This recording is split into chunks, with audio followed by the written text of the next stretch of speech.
Last time on Square Roots, Atuma has an arm, Toya has a rat tail, and Makoto has an unhealthy hyperfixation on his straight best friend. Later, the Ice Queen awakens and kills literally everybody. Also, Pizza Golem!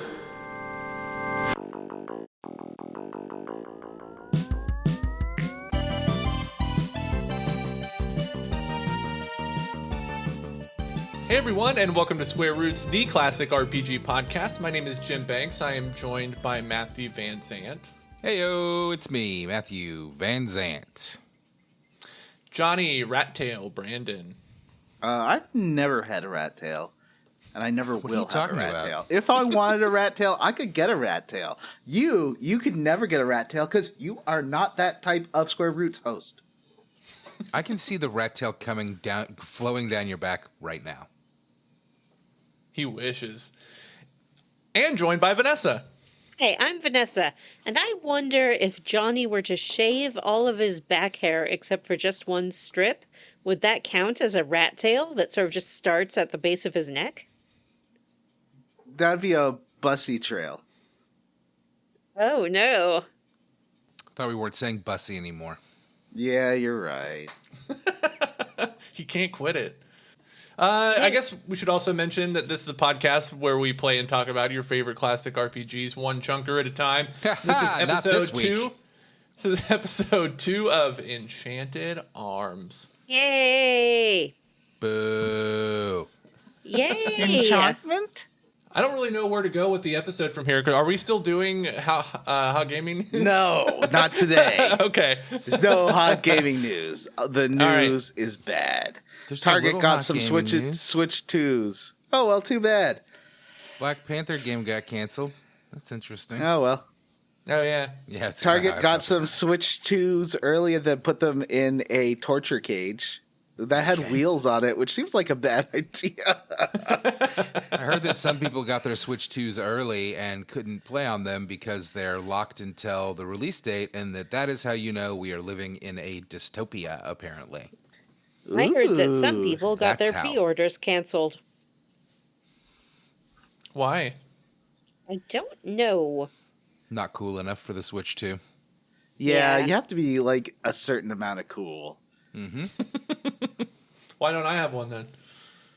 Oh, Jim. Did I just answer my own No. question? Yeah. You have to ask Jim. All right, that's it for hot gaming news. Why don't we save the plug stuff until after the quest log, since we're not talking about hot gaming news for 30 minutes before the start of the show. That's a great idea. Also, we got a hard out tonight. I mean, you have a hard out. As does Jim has a hard out. Yeah. Johnny and I might stay and talk about Enchanted Arms until fucking 4 a.m. Until the sun comes up. Let's quest log, shall we? Okay. Yeah, let's do the quest log. Welcome to a world of enchantment. Sorry, listeners. We should explain. We're trying to potentially streamline the podcast. Oh, no, I just meant today. We're reorganizing. We're cutting the fat. I meant today. I meant today. Yeah. Did you just call me fat? Just because it's true doesn't mean that's okay, Matt. Jim. Yeah, and you're not allowed to cut him. Yeah, don't cut me. Cut him? I didn't Does say he I was not cutting bleed? the fat. It was a metaphor. Look at all this blood on me metaphor. now. Are you cut? Are you cut? My Why are you soul. cut? Yeah, we're gonna go right into the quest log. Is that what we're calling it? Yeah. The parameters report. I think that's what Matt The wanted to call it. Parameters Perimeter report. meter. Oh, parameter meter? That's hard to say. I also like World of Enchantment. Oh, Oh, yeah. I like that too. yeah. That sounds like something you'd find in a Disney park. Yeah, I was going to say, it sounds like an old Disney special. Welcome to Disney's. Do you remember when Disney did those specials that were just like clips of old cartoons that they put together with like a modern song? Welcome to the world of enchantment. That's not the one I remember, Enchantment? but Like it would be like Stray Cats' song Oh, yeah, or something. yeah. Rock and it would be this down, rock it yeah, inside out. and it would be little clips of every time a cat showed up in a Disney cartoon, and it'd be not great. It doesn't And sound great. I remember when they did a parody of Mambo Number 5, but with Disney characters. So it was like, a little bit of Minnie in my life, a little bit of Daisy would be nice. Sounds a little Cinderella's what I need. You know, this is the first time I'm thinking you actually might be in your 20s. Watching Disney stuff when Mambo Number 5 came out, I was like making out with boys. Someday I'll make out with a boy, Johnny. And smoking Not cigarettes. today. All right, friends. So we start off in a prison cell where we left off. Remember the prison cell? Yeah. You're in here. I was only in here for maybe like 10 minutes. Matt accidentally, he has the version of the game where this takes 45 minutes. This and he got took so 3 mad. hours. Make sure He you was talk to so the guard mad. 3 times. Walk back and forth over and over again. Try to wash your Look out hands. the Try to take a nap. windows. Look out the Brush window. your hair. Take a shit. Wash your hands again because you just brushed your hair. But now your hair needs another brush. I think what happened was when the guard says to Itsuma, you have to be quiet and stand in the corner, Matt actually did that, and he did that for like 40 minutes I'm a before good he gave boy. up. I'm a Oh, good boy and I do what the guards say. because that's what happened in Oblivion. When you do that, that's when the king comes in. So Matt's like, okay, I'm going to wait here for the king to come in, and then they'll open up a passage to the sewers, which does happen, but in a different way than Oblivion. How does it Matt has happen? beat every Far Cry game by just waiting 5 minutes at the beginning and then the game ends. I've been replaying Far Cry 4. It's much better on PC. I think the console version is not as good. That's my Did you PC wait snob 15 corner. minutes at the beginning and then the game ended? Yeah, of course, because then he's like, "Oh, thank you for waiting. Sorry for that distraction. Anyway, I just want to show you around my lovely country. Have a great time." Yeah. I think in Far Cry 5, it's like the guy holds his hands out to be arrested, and if you just stand there and then don't arrest him, he's like, okay, goodbye, everyone, and No nuclear holocaust today. yeah. Spoilers for Far Cry 5. It ends with a nuclear holocaust. Far Cry 5's DLC is like post-apocalypse stuff. It's so edgy. Yeah. Yeah, I didn't like that one. It was too Christian culty. Anyway, so you end up getting waiting around in the corner like a nice boy, like Matt did, and then the guard will throw a girl in the cell with you. Her name is Karen, and she immediately wants to speak to a manager. Are there not enough cells in this prison? Because every other cell we see after this is empty. Yeah, I guess they don't She want probably anyone to be paid lonely. someone off. Oh, yeah. It does seem weird that this like noble would be thrown into a prison. We all know they go to like a prison mansion. If you're a noble, you get like a super nice white collar prison. Put me in a cell with noble a prison. boy. That's how I assume the conversation went. So I had a belief about this character, which was pretty quickly disproven, but I'll share it now anyway. Okay. I believed that Karen This was Makoto in disguise? No, I believed that she was Kiki, and that... Yuki? From Kiki's Delivery Service? No, what's her name? The little cowgirl. Yuki, who was I a thought child. she was Yuki, and I thought that, like, 10 years had passed, and Atsuka just didn't know it, because they kept saying he didn't remember anything. Oh, you know what? That's not a bad guess, Vanessa. But that's not what happened. Obviously still wrong. Yeah. Well, they have, like, the same personality. They're both abrasive women. So, I just assumed this must be the same person. And they have the same haircut. They both have, like, the same pixie haircut. Do you see? Did what's her face? Did Yuki ever take off her hat? She never takes off that cowboy hat. I don't think she can. I think that's part of her character model. I think it's. I believe it is sewn onto her head, possibly bolted, possibly glued. Her hair underneath it. I think she's bald. You think that the hair that we see is part of her hat? Yeah. Yes. Like a fur lining to keep her bald head. Oh, warm. I thought you meant like one of those novelty mullet hats or something.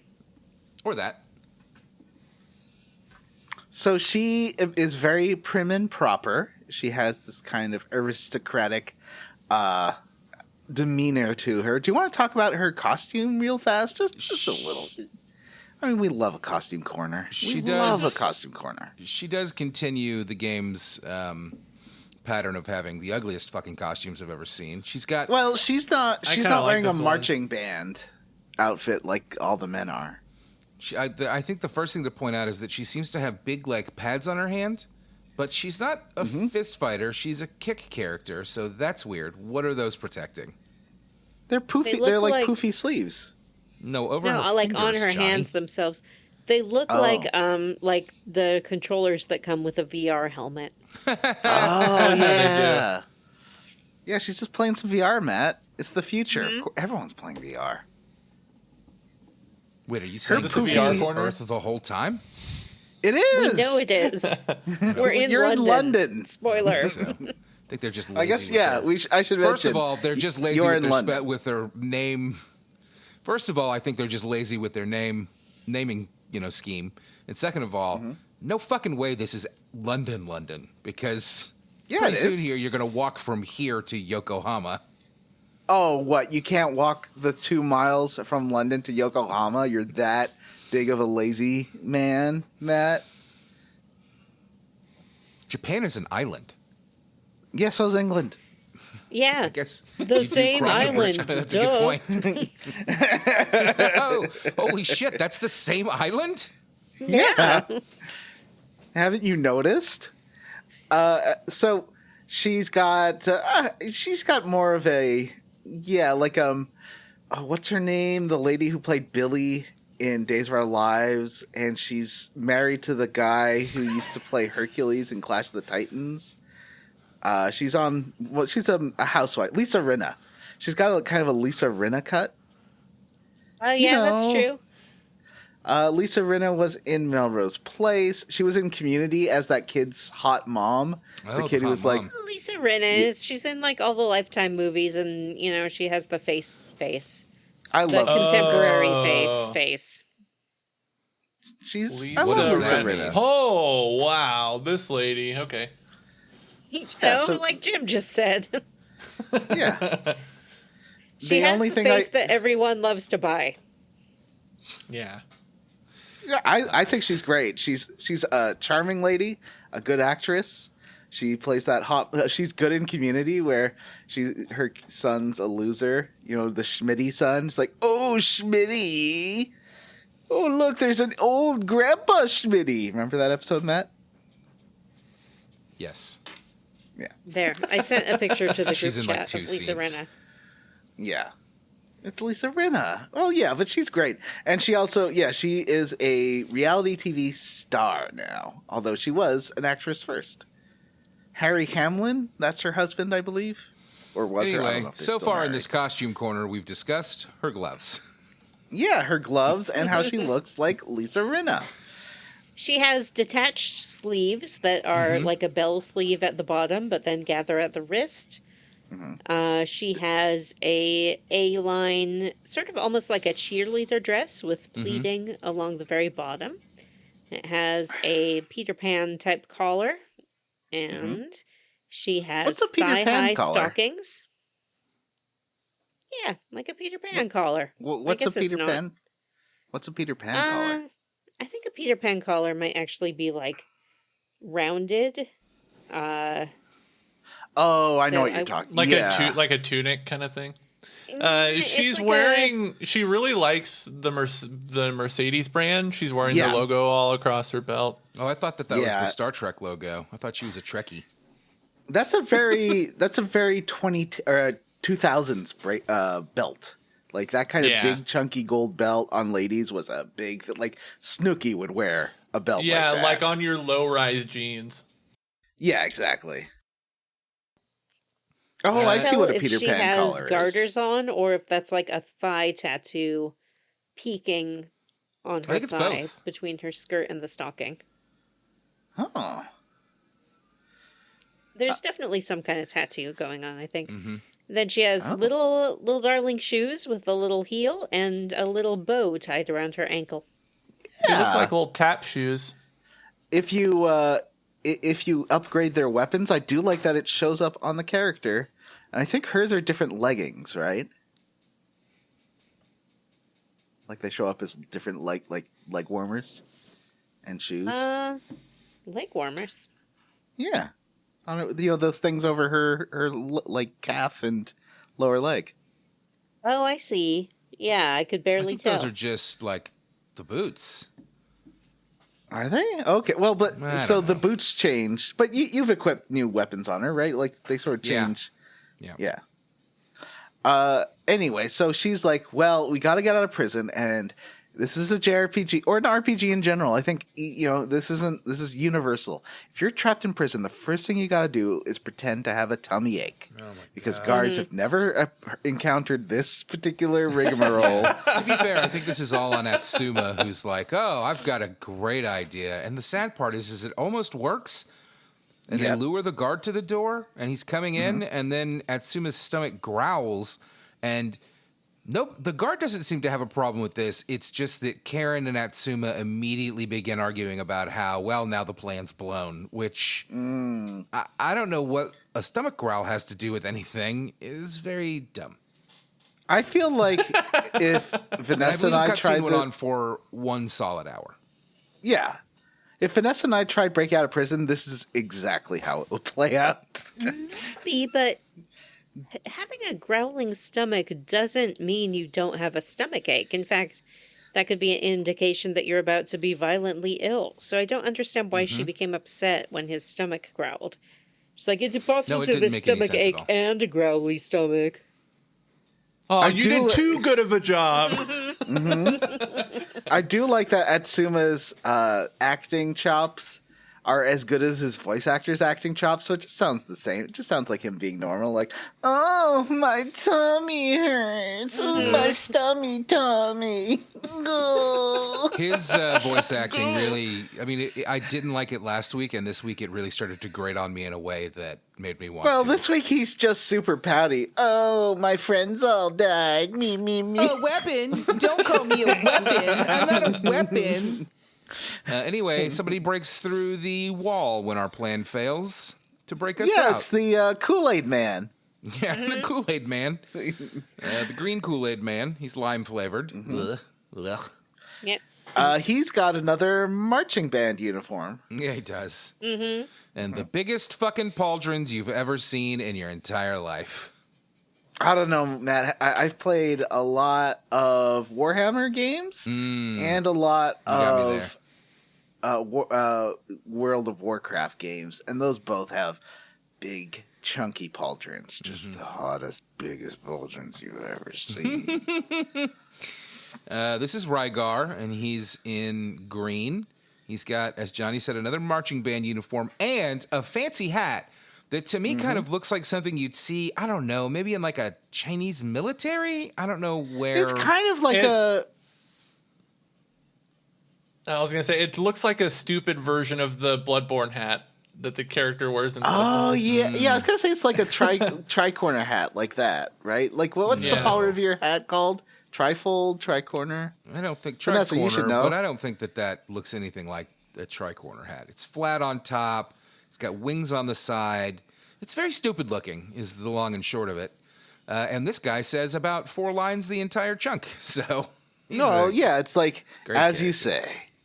He does say, as you say. He says, a as you lot. say, a lot. And is that a Princess Bride reference that I'm detecting? Maybe. Is it? His sword totally does look like a FromSoft sword, though. Well, and you get the sword is something that changes because that's what you upgrade on him. For Atsuma, you change his little fist covers, like fist blades. Gloves. For I him, believe you change his gloves swords. Is the word you're looking for. The fist covers. They're like little blades you put over his, because he still has the same gloves, but he adds like these little blades on him. Okay. Yeah, And his hand clothes. Yeah, it's hand clothes.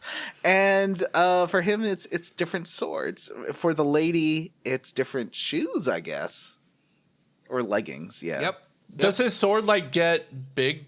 Does it like change type or? Yeah. Yeah, Is it it's bigger? like Final Fantasy VII. It's just different kinds of Oh, swords. got it. Where like sometimes it'll be like a samurai sword. He I also gotta seems see to this have a cat real shield on fast. both arms, which I find very strange. It's a good idea. It is a good idea. Well, but they're very. It would they're make like, handling your sword really hard though. They like shoot down way past the elbow, and I feel like you would be stabbing yourself with your shield a lot. You know, you'd be Do you poking think yourself if in the he- side. do you Particularly when think you're if swinging that he- sword around. Do you think if he puts his forearms together in such a way, it makes one big shield that like? Ooh, that'd be cool. No, I don't, because look at it. It doesn't. I don't know. But that I would don't be know. cool, but it doesn't. I had 5 Transformers, and if you put them all together, it made one big plane Transformer. It was Whoa. really cool. Yeah, An they're- airplane. An airplane Yeah, or there's like 5 a different airplanes. unadorned transformer. Which everybody knows that the best meaning of planes multi-transformer How is- Transformers Destructor. How is Oddly- one big airplane better than 5 awesome robots? Well, actually, it was 5 planes that made one plane robot. Or the Insectors. And that Those is guys a were true fucking thing. Cool. Because what's cool Yeah. about being a robot cricket, but suddenly you're a giant dude? Awesome. What about the Transformer that had the tapes that were actually aminals? I love those. Soundwave is the best and probably only good Transformer. I don't know. I liked It Megatron. was two little aminals, a little panther and a little vulture or hawk or something, Bat, and then the third yeah, one or- was yeah. a little man. Oh, I never And had the third one. There was a Autobot version of that who also had 2 animals and a little man, and I very distinctly remember in Transformers the animated movie, the 2 little tape men fought, and it made me laugh really hard. I like that Transformers movie. It was real good. I watched that Yeah, it with my had an son amazing not too long ago, soundtrack. a year ago, and it was very fun. I'd Our rather watch cars- that than any of those Michael Bay ones. anytime. Yes. Vanessa. Are Transformers based off the cars, or are the cars based off the Transformers? Because Transformers are like immortals who live on the moon or something, right? They're Yes. from They live on Cybertron. Cybertron. Come They- on, The Vanessa. car version of themselves is a disguise, Vanessa. So when they come to Earth, they base their car design or jet design or animal design off of Earth things. Do you think it's possible, The though, that someone had like a Constructicons are very great. powerful telescope and they looked at Mars and they saw like the Transformers driving around in their car form and they're like, It's I'm all going to like design a some big- of those a down big- here. A big old Mack semi truck Yeah. just honking on the surface of the moon. And What they're you're clearly like, that's forgetting, what we Vanessa, is that need the here. Transformers lived on Earth for millions of years, but were buried far below the surface. I don't know if that's true or only true in some versions. Who cares? Rygar! Also, this guy's name is Rygar, and I like the name Rygar. Rygar. Y'all ever play that Does Rygar sound game? like a very sci-fi name. Y'all ever play Rygar? What are The you Nintendo talking game? about? No. It was like an early Metroidvania style game where you would like go in and out of different areas, and there were secret paths up and around, and they connected. But you had to hump. Okay, the It was best part terrible. of that was there are these muscle man statues that you had to hump to get around. It was so hot. And in the NES version, there are these giants who sometimes had 3 eyes and sometimes had normal eyes, and they were just big beefy boys with beards, and balls and I don't know. There's a quote Jim likes to say about that. I can't remember. Something Bare about butt, spank- balls, and back. Yeah. Whoa. This is a family podcast, Jim. No, sorry. Anyway, Rygar breaks- sorry, kids. Rygar breaks Karen and Akuma out of jail, and we escape through the sewers, I guess. So her bit with Atsuma is she always gets his name wrong. And she also, it's not just him, she also gets Toya's name wrong. So I guess she's just, she has a real Vanessa quality about her of not really paying attention to that sort of thing. It's not that I don't pay attention. I'm just very bad with names. Yeah, exactly. And she's the same way. And so they're like, this is our plan all along. We've got a little escape passage. It's through some dams. You got to learn how to swim. And she decides to lecture you on swimming, just like Toya lectured you on using a light switch in the ladder.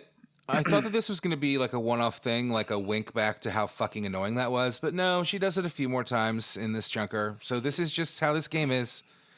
I'm past the point where I think that this was a joke. I now think that this is just the game. How do you swim? You go up to the edge of water and then press A, and then it like the screen fades in and out very quickly, and you're swimming. It doesn't have a transition animation of you getting in and out of the water. No. It's that would cost money. That. Yeah. Yeah. I also like that the ladder animation is exactly, and this is a thing From Software does that I don't think is bad. This is not a criticism. They use the same ladder animation still in Dark Souls and Bloodborne and Demon Souls and all that, of like the way that they go up and down ladders is exactly the same. And I think that's just an efficient use, not having to redesign the wheel every time they make a game. And I think it's kind of funny that you see, oh, that's that Dark Souls ladder animation when he's climbing ladders in this game. So we head to the sewers, which is a 4-hour dungeon where you walk down a single path. Well, I think Matt might have there was one point that looked like kind of like a circle, and Matt might have taken that for a while and been like, when is this dungeon over? Mm-hmm. It's just like a little circle over and over. That's a good point, except for this is just Final Fantasy 13, where it is a never-ending corridor that you walk down with the occasional little branch off to the left or right that goes nowhere. Well, I guess Final Fantasy 13 stole that from this game, because this game came out, 6 years before? No, 4 years before Final Fantasy 13. So we get out of the sewers, and where do we end up, Johnny? The hottest bar in all of London, full of cruising girls. Isn't it London Town? Don't they specifically call London City? London Town. London City. Yeah. Is that what people in London call it? Vanessa, you're an Anglophile. The City of London is a particular sub-borough within the Greater London area. Mm-hmm. They don't call it London City. They do call it the City of London. And there's like a guy you talk to who's like, hey, who's this guy with Karen? You suck. Karen, go on a date with me. Are you talking about the character whose name is Guy Who's Always Stuck at Being Friends? Yes. Yeah, the guy who's stuck at Just Friends. Oh my fucking God. So Can totally relate to that, right, bros? Mm-hmm. The city of Yokohama looked like a sort of Final Fantasy VIII, like kind of magical future city. London looks like a shithole. Yeah, it does. Well, Donald Trump in the house just calling other countries shitholes. Oh yeah. I can't do a Trump voice. It doesn't look like a shithole. It looks like a lovely Tooter village. Yeah. Tooter. Toot toot. This area is needlessly large because there's like one thing you can do in this part, and it's go talk to, I guess maybe there's more later, but you can go see some guards, and they're talking about what a great idea it is to resurrect their own devil golem, the Emperor of Fire, and how the King Kaladar is thinking Caliban thinks it's going to be a great idea to have a devil golem their own to fight against the other devil golem, because that totally won't destroy all of London. Yeah, we learn about that in the bar, right? So we come out of the sewers into a bar, which is a cool exit for a sewer.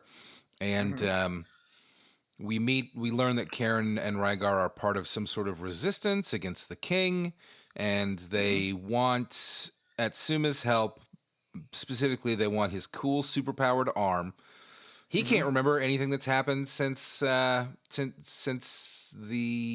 Queen of Ice, Devil Golem, at the end of the last chunker beat the snot out of him.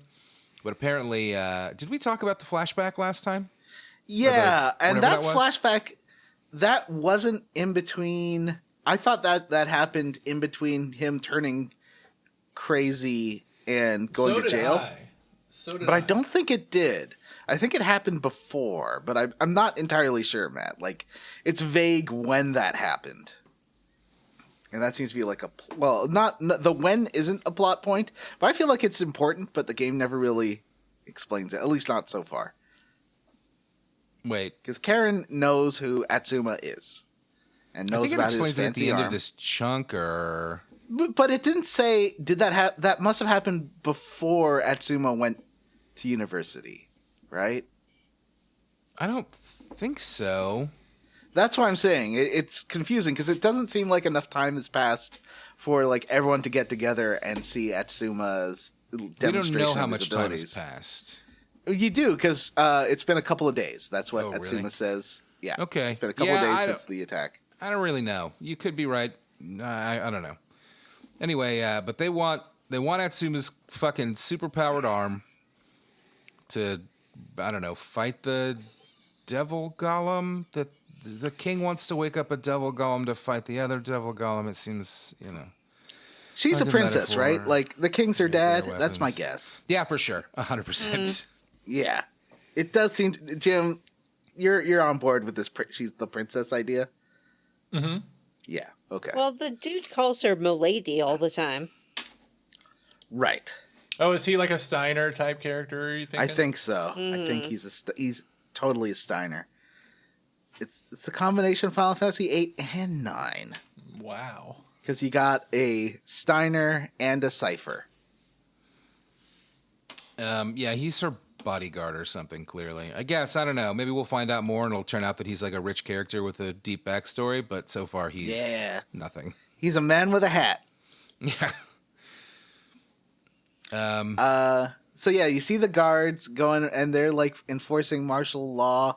They're real into this idea of getting the devil golem and pushing people around, and everyone's like, "Oh well, I guess King Caliban knows what he's doing." And this is when I realized you can go into all the houses, and it's just there's a little bit of dialogue if you go into a house, and that was fun. I did go into a lot of houses. I also went to the casino. Oh, really? I couldn't get into any houses. You can go to the door, and sometimes you'll get a bit of dialogue from the door, but Yeah. I never got to go into a house. Well, it like fades into just dialogue. Like you can't explore. You just talk. I thought that you were just like going to the door, and the person was answering the door, and Yeah, that's talking to probably what happened. But it like fades that into just like a darkish screen. tell when us you about that go to a casino, house. because I don't know nothing The about casino- no casino. The only thing I did was the golem fights where you get chips in rewards, and so I went through like 8 golem fights until it started getting too hard. Like I got to one fight, I was like, okay, this is probably. It turns out there's like 50 fights. Like you get to the end of the game enemies through the list, and I did a bunch. And I was getting a lot of chips, and I was like, ooh, I've got 200 chips. What can I buy? And I was looking at the things you can buy with chips, and it's like, for 50,000 chips, you can get this. And then What kind I of gave chips? up. Like Lay's, Pringles, No, Doritos, like those cool Fritos? square rectangle chips like they use in like sun GoldenEye chips. at the Monaco casino.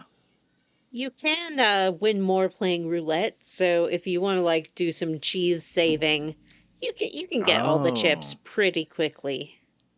I do like cheese saving. Yeah. Just like, get yourself up to 1,000 and then bet on a third of the numbers and reload until your numbers come in, and then you get like 36 or something thousand. That's how James Bond wins all the time. Mm-hmm. Yeah. He saves Saves scums scumming. at the casino. Put my money on a third of the chips. And bring me a scotch. All right, well, that's fun. I did not mess with the casino at all.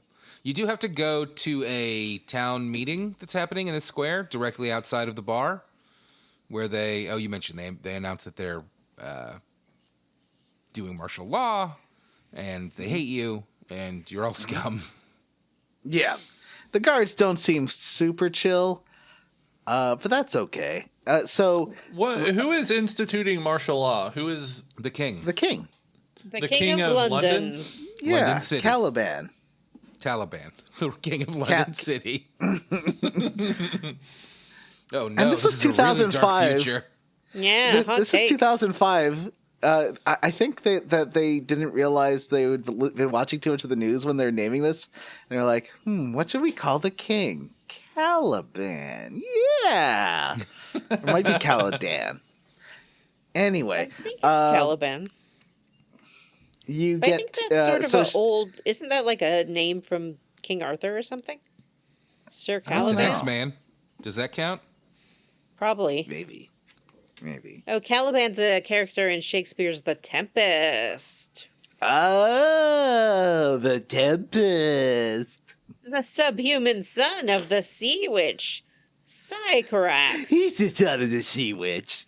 Oh, hi, son of the sea witch. What's your name? Caliban. Sorry, I'll stop doing Homestar Runner, doing Shakespeare now. I thought you were doing Pete. No, that's Homestar Runner. That's not Pete. He's more like this. He's sort of got a rustier, a grungier, rougher voice. I'm gonna chomp on this cigar. And Homestar Runner would be like, oh, I don't smoke cigars. See, that's how Homestar Runner does it. I find the Yeah. Homestar Runner impression fairly offensive. So we leave My the voice city. is a little problematic. Oh, we're talking so much about London City, and we're like totally skipping over the actual plot here, which is that we said that she wants Atsuma's arm, but Atsuma only agrees to help them if they take him back to Yokohama first, so he can see. So he can find his friends. Yeah, so he can find his friends. Oh. Mm-hmm. And everyone's Which he like, saw all your friends die. are dead. Everyone who was in Yokohama's dead. He didn't You're not going to find see anyone. Toya die. That's true. He did see Toya get ciphered by the Ice Queen. So we leave London City and head out to Londonus Forest, and it's just a quick little walk, except what? There's like a bridge out, or there's a Well, they're blocking the road. Yeah, there's guards at the bridge, but you go. So they're like, oh well, we can take this shortcut through this military base, this old abandoned military base, to get there sooner, and then we can go to Rygar or Rabnar Coast to get to Yokohama. It's the same island, obviously. Maybe it's like a Pangea situation where after the Golem War. Earth got squished together, and all the cities are really close to each other. I was kind of thinking the same thing. Like maybe all of the major continents sank, and just the islands were left, and they all just kind of floated together. Yeah, that sounds right. So That's we'll how see. continents work. Yeah, we'll see this, and we'll see we'll go to Cuba next, I assume. I believe you do stumble onto Yuki before you get into the base, and she comes back again right after. You stumble onto her for a second. Yuki being Vanessa's favorite character, the cowgirl who gets the blues. The one who I thought had grown up, but she has not. Nope, she's still there. She's still devil hunting or golem hunting, and she does not. I thought she was going to join the party here. She does not. Thank God, because if she joins the party, I think I'm going to riot. She's going to join the party. You know she's going to join the party. No. She's going to join the party at some point. Maybe she'll She's get gotta. ciphered too or something. I don't think so. She could. Who knows? This game's weird. We pass through this military base. Outside the military base, there is a fire god shrine that the game tells you don't fucking come in here yet. Stupid. Oh, I didn't find that. I didn't go to the fire god shrine. Did you go in there though? I did not. I looked. I took the lazy path. I Googled it. I was like, should I do this yet? And Google was like, fuck no. You should have like 50,000 health before you go in here. And I was like, oh, something I'll never do then. Cool. There's one thing in this chunker you find out. One is that you'll receive weapon cores, and then you can synthesize those weapon cores like a golem. Then you can equip them, which I really like. I thought that was a fun system. Although I was out of speed cores and had to buy some. But Yeah, that's for some okay. reason those are the hard ones to get. But yeah, I mean, the way you made it sound complicated when really it's just you can buy weapons at shops and there's a step in between. Yeah, and you can also get skills at shops sometimes, and you can also like randomly get skills for beating bosses. And what I like is, the parameters. To boost your parameters, you're spending this SP, but you might want to save some SP because if you get a skill, it's going to be like 2 to 5,000 SP to equip that skill. And I think that's an interesting trade-off where you don't want to. You kind of have to see how much you have. I always leave a couple of thousand SP in reserve in case something pops up. And I like that you can't just keep dumping your SP into stats because you might want to keep some. You can also buy an item that gives you 12,000 SP. Yeah, I saw that. But I find I don't have until the end of this, where suddenly I had 17,000 TB for basically the first 10 hours of this game. I had very little TB. Yes, this game is very stingy with money, which makes getting all these weapons difficult. And they are way better. You also will find weapons that you do still have to go to a shop and synthesize before you can use. But if you look at the stat boosts that these weapons give you, the ones you buy are way better. Oh, interesting. I accidentally to buy all of the weapons and all of the skills and the Yeti. I haven't bought that gravity skill yet. Yes, Vanessa. Though, listen, we, I guess, skipped over the most important part of the game, and I can't believe I didn't catch this sooner. I'm sorry. Sorry, Vanessa. And when you're escaping the prison, you can fight Pizza Golem and get his Pizza Golem core. Oh, yeah. Yes. Oh, and my make God. your How did very own hot pizza buddy. God. Yeah, you You're can right. name them as well once you synthesize them, and I named mine Pizza Face. Yeah, I have to go and figure out good names for all my golems. I still have them on default. I feel like a far. lot of his them you're default going to name stop is using Crazy quickly. Pizza. That's a good one. He is strong. He seems a lot stronger than most of your golems. He starts off at a higher level, but he has one attack, and it only hits 2 spaces. So he pretty quickly for me fell off. I was like, he's just not able to do much. I still I don't ended care up what he can do, and I don't care how bad a golem he is. He's my only golem for life. I love him, What and about when I got Bangmaid? him, I felt I beated the game. Could you take Rygar out of your party and just put Bangmaid in instead? No, I don't care about Bangmaid. I don't even think you have to have Atsuma in your party. Oh, wow. You just have I a party only that's full care of golems. about Pizza Golem. But only the party. So the characters will level up if they're not in the party, but they do not collect SP.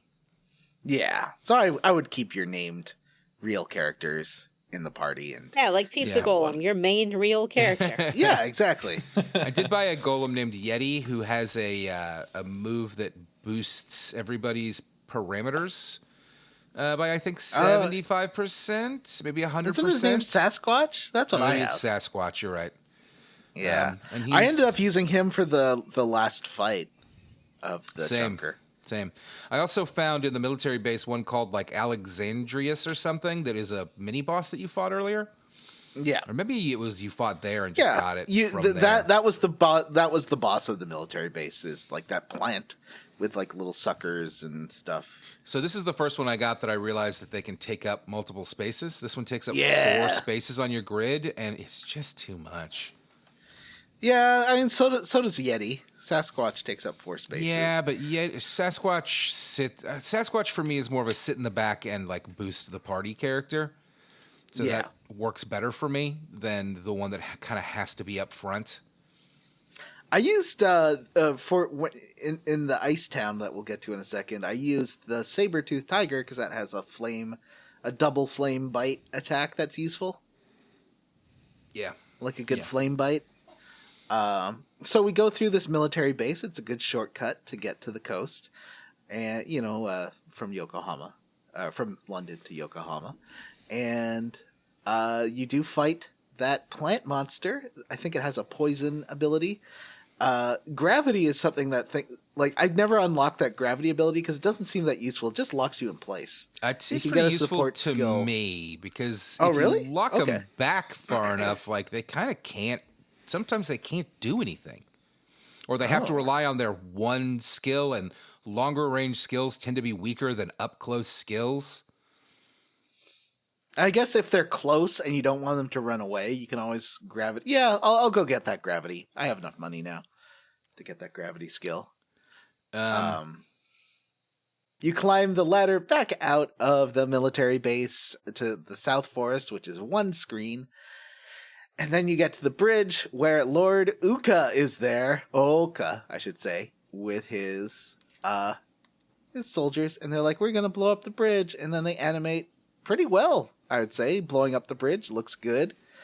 And he's like, job well done. You can talk to them. And they're like, oh, well, this is King Caliban's orders. And you can yell at Lord Oka because he's like, it's so great that Yokohama's destroyed. Like, Yokohama might have been a rival, but they've taken themselves out.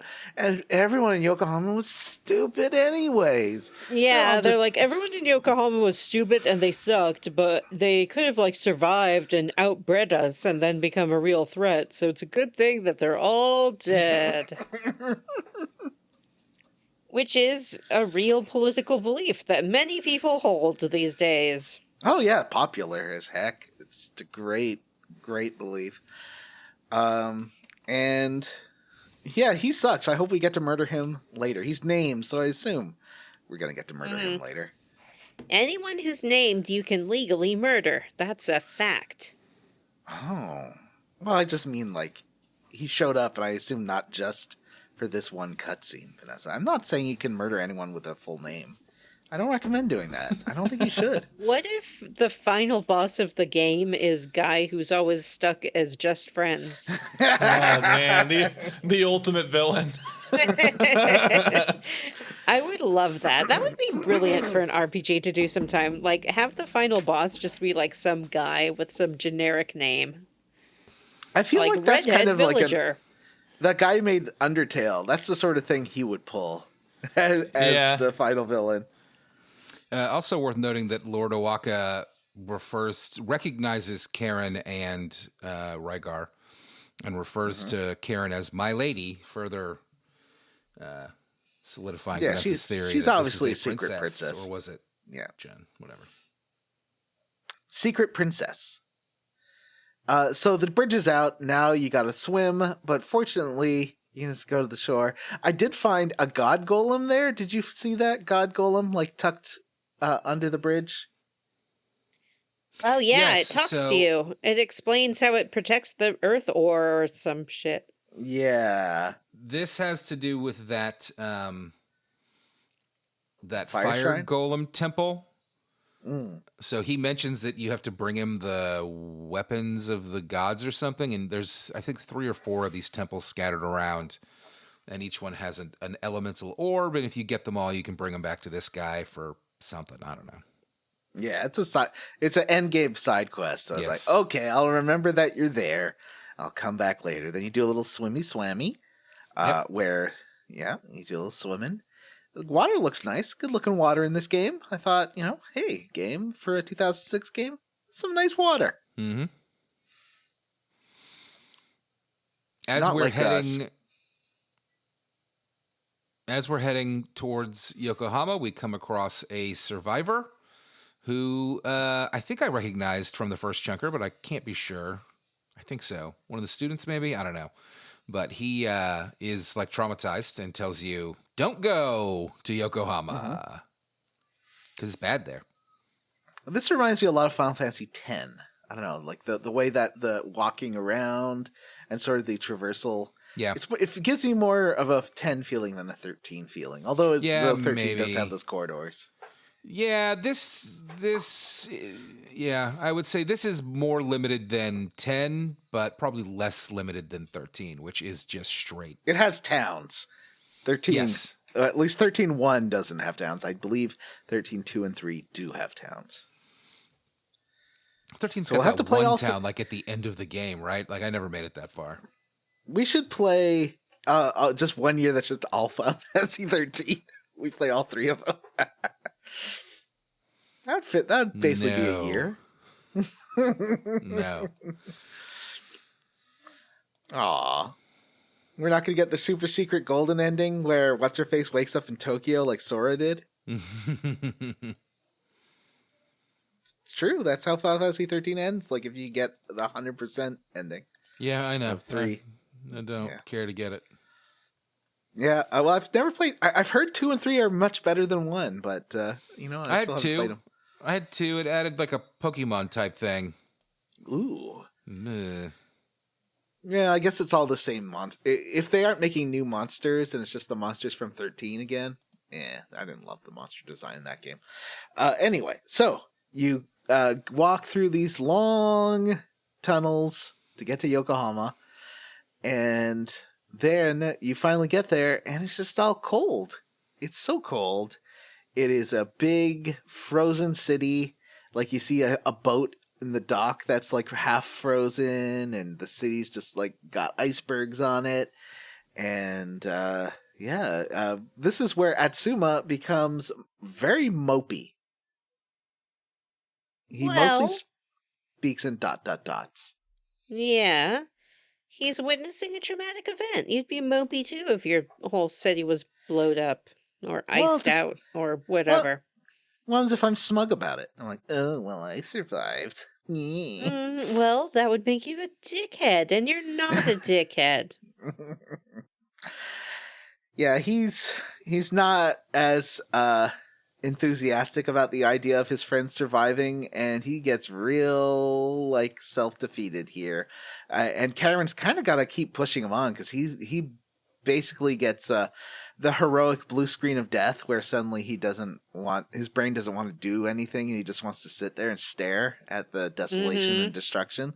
And Karen's like, well, we gotta get this iceberg out of the way. Let's find a energon cube to put in this thing so we can explode this iceberg. There's a boat and a gun, and you shoot the gun. The iceberg does not explode like I thought it was going to. It just disappears because that's less money.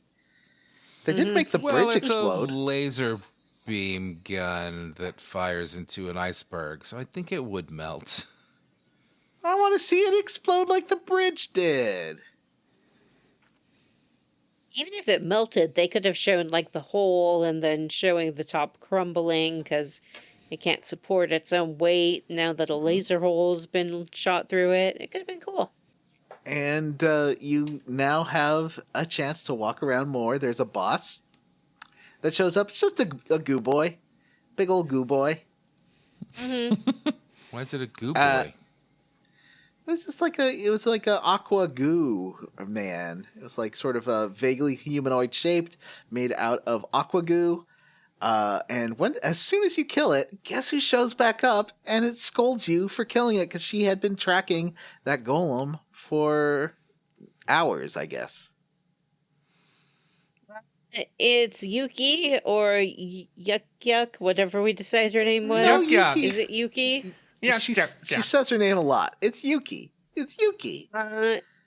Yeah, she shows up. She's very upset because she had her eye on this golem.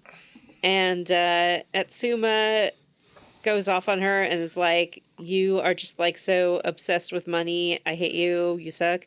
And she has the best line in the game. He has a fair point here.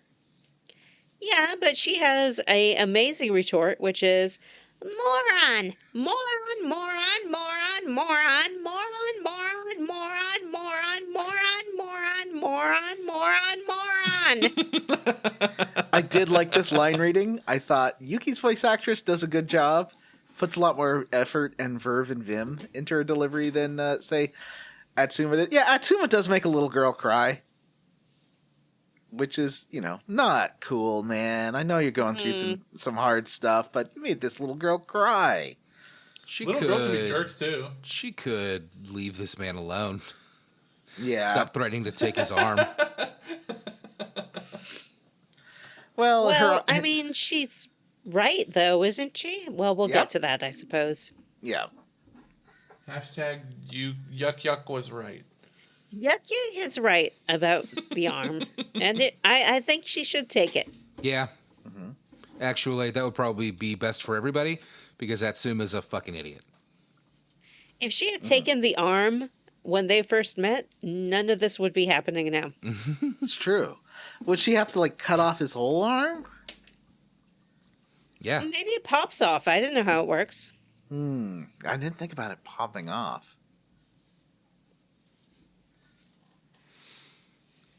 Like arm fall off, lad. Arm fall off, lad. Yeah, it's a DC character. Oh, arms fall isn't off. that detachable arms guy? What's his name, Matt? You know comic books. TDK, the detachable kid. Yeah.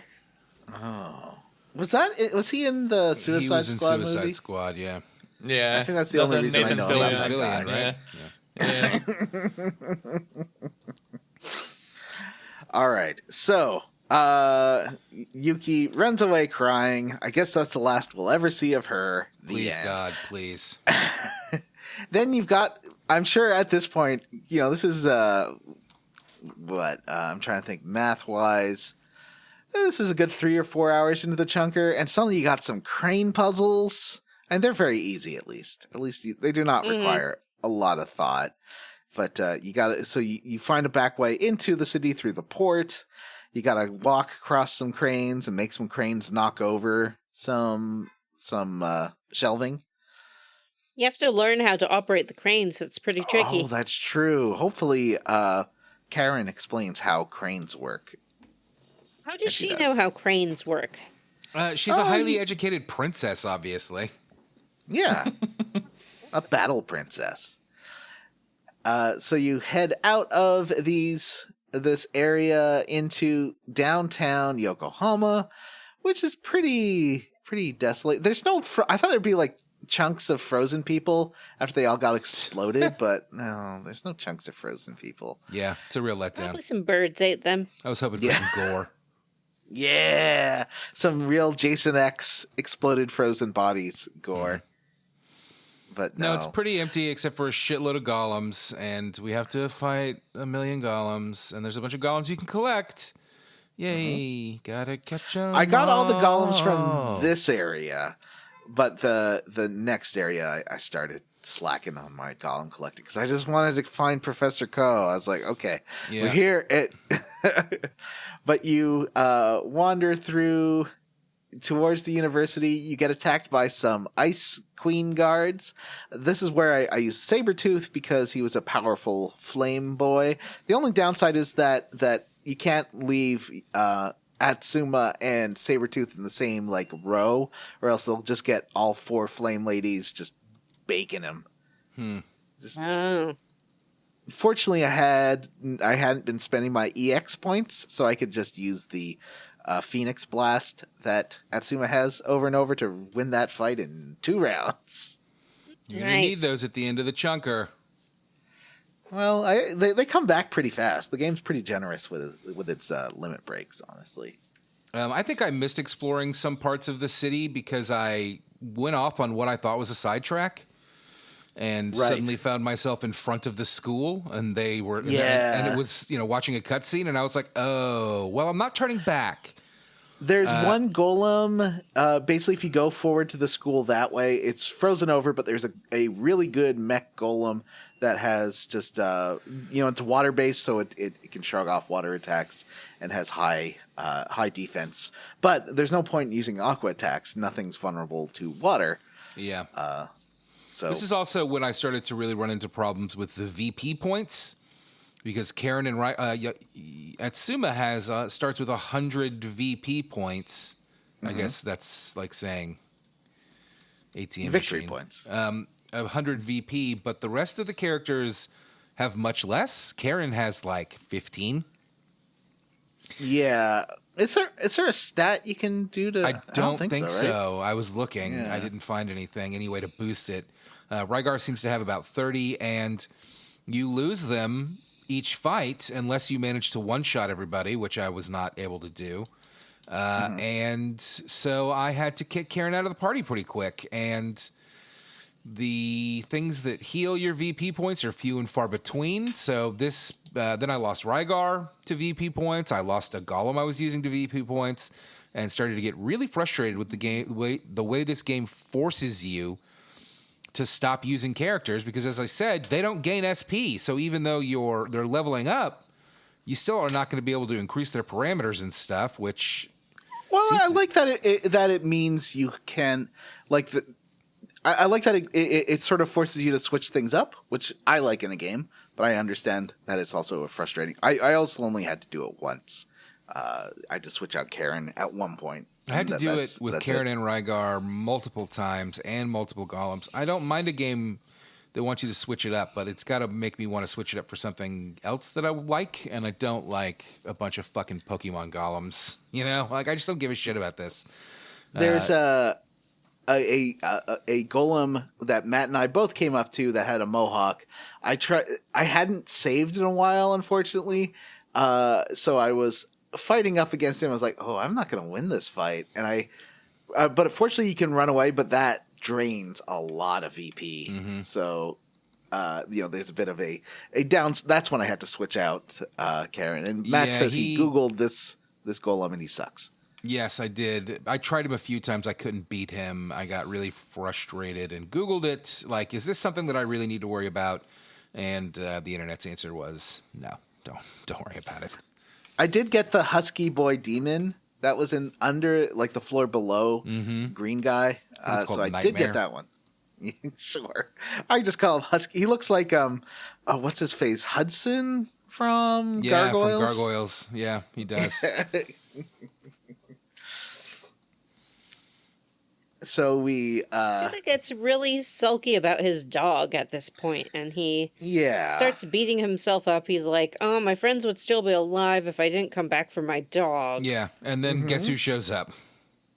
Yeah, as soon as he goes through that, his dog shows up, but his dog's not very well trained. I don't know if it's actually his dog at this point. It just seems to be a dog he knows. Seems weird that this dog that is supposedly your dog sees you for the first time in, I guess, days and runs in the other direction. Not a good sign. Because Suma had just done this whole monologue of like, he would run to me every time he saw me, and he had the silliest dog face of anyone who you've ever seen. Was this just Professor Ko's dog? Yeah. It's also kind of weird that when you first see the dog, you've just been talking about your dog. You see the dog, you hear the dog, it's barking. Karen and Rygar react as if they don't know what Atsuma's talking about, which made me think that maybe the dog was not real. I don't know. Yeah, I had that impression too, because they seem to like not being able to see it, but then... Or it's a ghost? 5 minutes later, they're like, he's like, can you see the dog? And they're like, yeah, we hear the dog. Like, yeah, I thought maybe either his arm or the Ice Queen or Professor Ko was making this imaginary dog appear to sort of lead him somewhere, but it turns out, no, that dog's there, and it is real. Yeah, it's just a dog. So you take the side way into the university. Yeah, which is to say through the cafeteria. Did you see the golem standing by the cafeteria window outside? I was like, oh, I want to go get this golem, but I also don't want to go get this golem. It was like a blue lady. I didn't go get that golem, and I guess everything exploded, so I probably won't have a chance to get Mohawk Golem and Blue Lady Golem. Yeah, I don't know, man. Like, this is a tough one for me just because I don't like collect all the monster style games to start with, so every time I see one, to me, it's like a chore. Like, oh, I gotta go. I don't know. I kind of love collecting them. It's this does that is a thing I like in games, is recruiting everyone and finding all the things, but a lot of times they're not super useful. Yeah, but that to me, it's just if it's like Chrono Cross is a good example where it's a bunch of characters, and so they feel distinct and interesting. And in this, they're just robots, man. They're just different shaped robots. These aren't even as interesting as Pokemon. Aw, I think some of them are pretty fun. Pizza Golem. But I guess you're having the problem that I would have with Final Fantasy X-2, where I don't, or not 10, 13-2, where I don't like 13's character design or enemy design that much. So the idea of collecting them just seems kind of a chore. But so you get inside, and there's like a weird elevator up to like the magical tower. Well, first you have to go through the school, and then you find this weird elevator in the library. I guess you didn't spend a lot of time in the library. You see Coda running into the That's elevator. what really Asuma like says. books. He says, I didn't spend a lot of time here. I don't like books. I thought he was just an idiot, but he's actually like a golem idiot. Writing 101 on how to make Matthew hate a fucking character. I don't really like books. I don't really He's a like you. jock. Yeah. He's He's a mainstream. jock. Yeah, I like it when he was in his old shit. Yeah. So you take the elevator up and you get to this one room, and Karen explains, for some reason she knows this, that's like, oh, this is like a multi-pathway and you can use your energon cubes to open up different ways to go here. And one of them is real simple and short, but one of them is like, you gotta go through like the vents and go walk up and around, and there's these trap tiles that will teleport you to like different areas Into in what the looks dungeon. like a pool full of feces, Poo. like sewage Yeah. water. Why would they have? This is a high-tech facility. Why would they have stagnant sewage pools, anyways? I don't know. Yeah, it's a good question. Maybe it's like radioactive waste. It's true. And then there's a puzzle room where you can like push these things, and of course Karen has to explain how to use the push command, which every game has. Like even Zelda, which over-explains everything, I don't think had to explain to Link. Like that owl didn't have to flutter down and explain how pushing puzzles work. Although, to be fair, I didn't understand how this pushing puzzle worked, and I just solved it by accident. All you have to do is move the thing out of your way. No, the one downstairs to get the shutters open. Oh, yeah, I don't know. I just kind of guessed, like, oh, this door's closed, so if I pull the thing onto it, it'll stay closed, and then I can go up and go through the door. Is Vanessa balancing pasta on her nose? Mm-hmm. Like a seal. Great job, Vanessa. That farfalle was perfectly you. balanced. Like an Italian seal. Mm-hmm. How would an Italian seal bark, you know? A barca! I think. A barca! Barca, barca. Orca, orca, orca.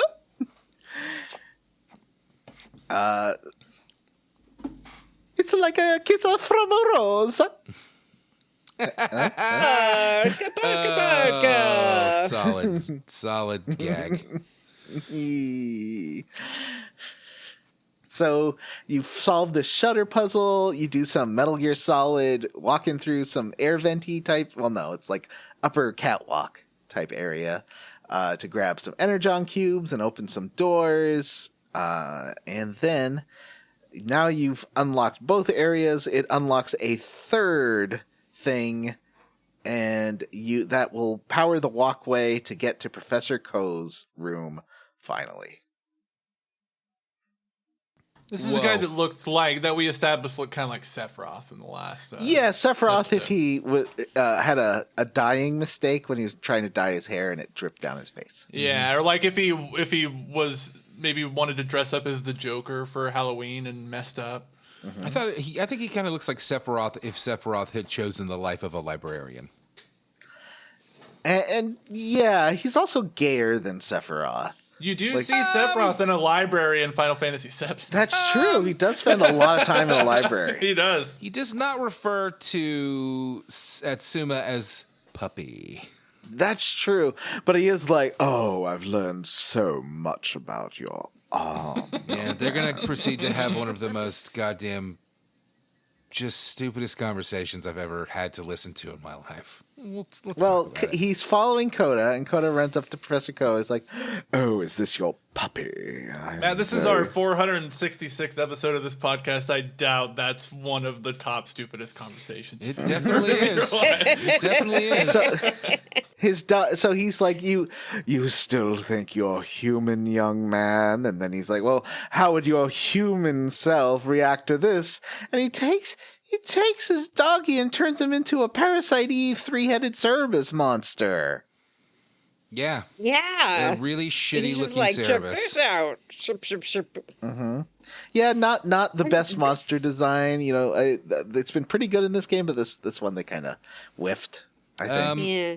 This makes no sense, though. Like, this world is full of golems, which are made by people, and I can accept that, and I understand that. But never once have they implied that golems are made out of people or out of Well, that's why animals. Charlton Heston at the end of the game runs out of the factory. Is like, golems are made of people. People. No, I agree with Vanessa that it doesn't make any sense. And also, when he turns Coda into Cerebus, he does say, mutate! like a real what's the name of that scientist? Like a real Hojo. They also, this is where the beginning of the dumbest conversation I've ever had to listen to in my life starts, because it's a lot of Atsuma yelling like, what my arm? What's going on? And Professor Ko calling him a weapon. And it's like He's a bit like the robots in Westworld, where if you like, hey, you're a robot. See this mechanic things, and he's like, we're not a robot. I don't see anything there. Like he's kind of doesn't look like anything to me. Yeah, calling exactly. him a weapon, and Atsuma's like, no, I'm a human. And Professor Ko's, you're a weapon. I'm not a weapon. And like, what bothers me so much about this is that weapon is not really something he can be. Like Atsuma can, walk and talk and seems to have emotions and things like this. He's a real boy. So weapon is a real strange term to use. Like he bleeds. He does seem to be a person who has a prosthetic. This kind of thing before. Who has a prosthetic arm the arm is a weapon, but to just, you're a weapon. I'm not a weapon. And then it just goes. People say the same thing about like Jason Bourne. This is the Jason Bourne conversation. It just goes on. He's like, I'm a human man, and they're like, no, you're a Jason Bourne. You're a weapon. You're part of the Bourne Project. It's your job to weapon. Yeah, but they're like, it's your job to be a weapon, whereas Professor Ko is just like, no, you are a weapon. It's just fucking stupid and hard to listen to. Mostly because of Atsuma's fucking whiny voice. I'm not a weapon. Ugh. Also, we've really underplayed it and gotten through it pretty quickly, but I gotta say, this fucking chunk between London City and Yokohama City and then Yokohama Academy and then getting to Professor Ko is 6 hours long without a break in between of basically any kind. It's pretty long. Yeah, it is pretty long. Like, this felt to me like some Rogue Galaxy dungeon bullshit. I was becoming infuriated by the end. I don't even want the cutscenes. I guess because it's like give me 5 cutscene, different please. dungeons, it feels not quite as long. But getting through all the floors of the Enchant University did take a while. For sure. Is that what they call it? Enchant University? Yeah. London City, Enchant University. The fucking naming in this game is top notch. Right before you, in the last chunker, right before you go to the sealed ward, I saved, and it saved as Enchant University. Like, there was a typo in the name of the location. I thought that was fun. Also, so, the Bourne Identity about a young man who was programmed to be a killer. There's on 80s commercial vaults, they also have like previews for TV shows and stuff. There's a mini series with Richard Chamberlain, like famously in his 60s at the time, playing the Bourne character, and it just looks so weird to have old man Bourne. Oh, really? So was it actually Bourne? Oh, wow. Like there was a mini series on TV? Yeah, it was in the Bourne 80s? Identity. Yeah, with Richard Chamberlain and Jacqueline Smith, who looks like his granddaughter. Richard Chamberlain, R.I.P. Well, yeah, he was old then, and that was in 1988. All right, let's talk about this Professor Ko fight. He mutates Coda, and then he gives a little speech about how you're just a weapon. Are you human enough to kill your own dog? Huh? You do get Coda's core from it as a service. Well, yeah, you get the service core. So does that mean he turned Coda into a golem, or was Coda a golem the whole time? He mutated him. Clearly, no, Coda was not a golem the whole time. Okay, I'm just throwing it out there. There's no bad ideas in brainstorming, Vanessa. It certainly doesn't match up. I mean, I guess with the logic we've seen so far in this game, what little there is. So I think we're all just confused as shit about what is going on here. And once you defeat Golem Coda, the corpse is just Coda. Yeah. Like, Coda goes back to I being didn't like a the little normal dog whining sounds there. Shinutsu and is like lying on the ground dead. At least it Yeah. wasn't as upsetting as Snatcher's dog, but it was still pretty upsetting. And you get to, And you so never then told her he's about like, that fucking dog. so this is where things, it kind of regressed. The first chunk was disc three crazy. It regressed to disc 1 crazy throughout getting to Yokohama. But then as soon as this fight ends and Atsuma chases Professor Ko and then a wall shows up, they decide to put it back to disc 3 again. I like, just agree for with this you. end. The Yeah. vast majority of this chunker was nothing. Nothing of Yeah. interest happened. Nobody interesting was met. But this end bit is some wild stuff where Atsuma gets separated from Karen and Rygar. And then he goes and argues with Professor Kosamore about how he's not a weapon. And the Ice Queen and Toya. Oh, that's right. And the Ice Queen and Toya are there. Toya has gotten a glow up. Can we see Toya's glow up, please? Oh, actually, yeah. Let's see if there's a picture of it. Because he's got a big chest gem because he's a Magicore now. Toya, Magicore, Enchanted Arms. Let's see if they have. We learn He a lot about how revised. Toya is an ancient. I think we knew this last time, right? He's like, what is it called in Final Fantasy VII? The Like, he has a bunch of ancient they call him an blood. ancient. Yeah. And Etc. Cetra. Yeah, he's a Cetra.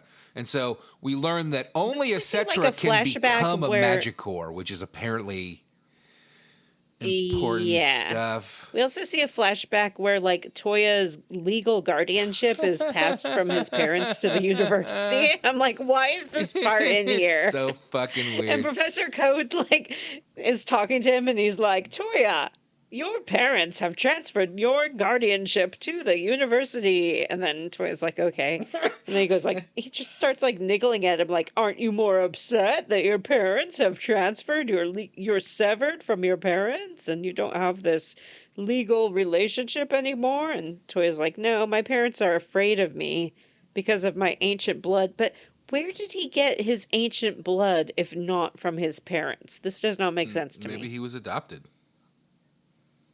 One second, I'm just That's true. saving. Pretty clear that Akuma is a garbage orphan, and my assumption here is that Toya is too. And I would like to know, game makers, where do all these garbage orphans come from? Well, Every game. I'm assuming Atsuma is like a like a automaton like Zidane was. Like, you know how Garland made a bunch of Zidanes? Mhm. Yeah, maybe he's like that. Hold on a second. I'm just going to the group, I'll go to the group chat. I'm just going to dump in the only still I have of revised Toya. Give me 1 second. Okay. I've dumped revised Toya into the group chat. Did he He always have all does these have- sweet tats on his face and neck? No, those are No, new. he's tatted up. Yeah. He's lost his like uptight little necktie and his Dicky tie. collar is popped wide Yeah, open. he does have his shirt like unbuttoned Saturday down Night to his Fever. navel as well, which is a choice. Mhm. Oh, yeah. He's got some icicles growing out of his shoulder. Yeah, do you think that's Yep. bad? Like, is that something that can be fixed? A lot of these changes seem like permanent. Like, Yeah. they're going to be hard to undo. Like having a big gem in the Maybe. center of his chest. He went Like from a like Steven Yeah, Universe. it's like a sort of Tony Stark Iron Man kind of thing going on. he went from like I guess he went from like good boy hot to like bad boy hot. Right?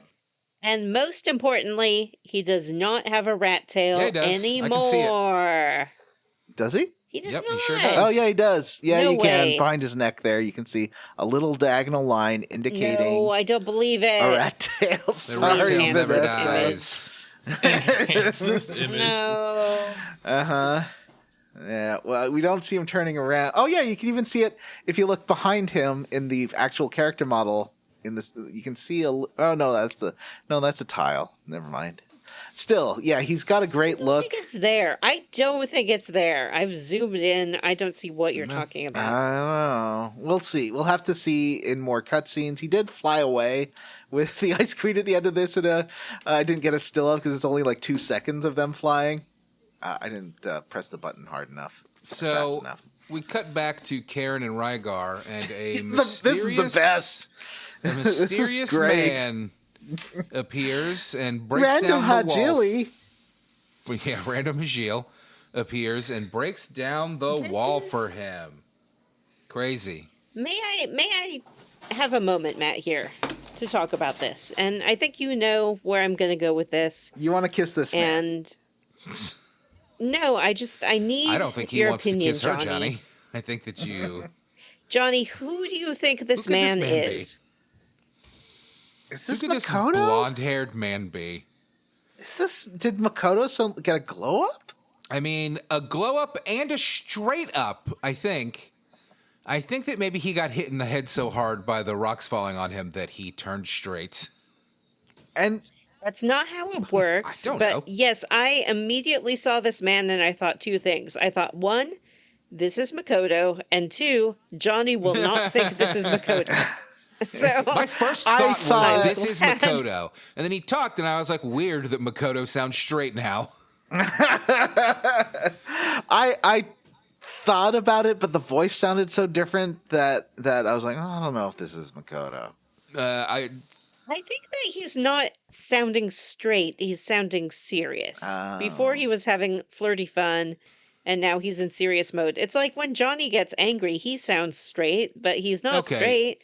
He's just maybe angry. straight and gay is not the correct terminology to use here, but he definitely had a lisp that is now gone. Yeah, he's like, oh, Toya. Then a brick hits his head. He's like, I'm Yeah. not Makoto now. He only speaks German now. Toya. He never knew German before, but now that's Yeah. all he speaks.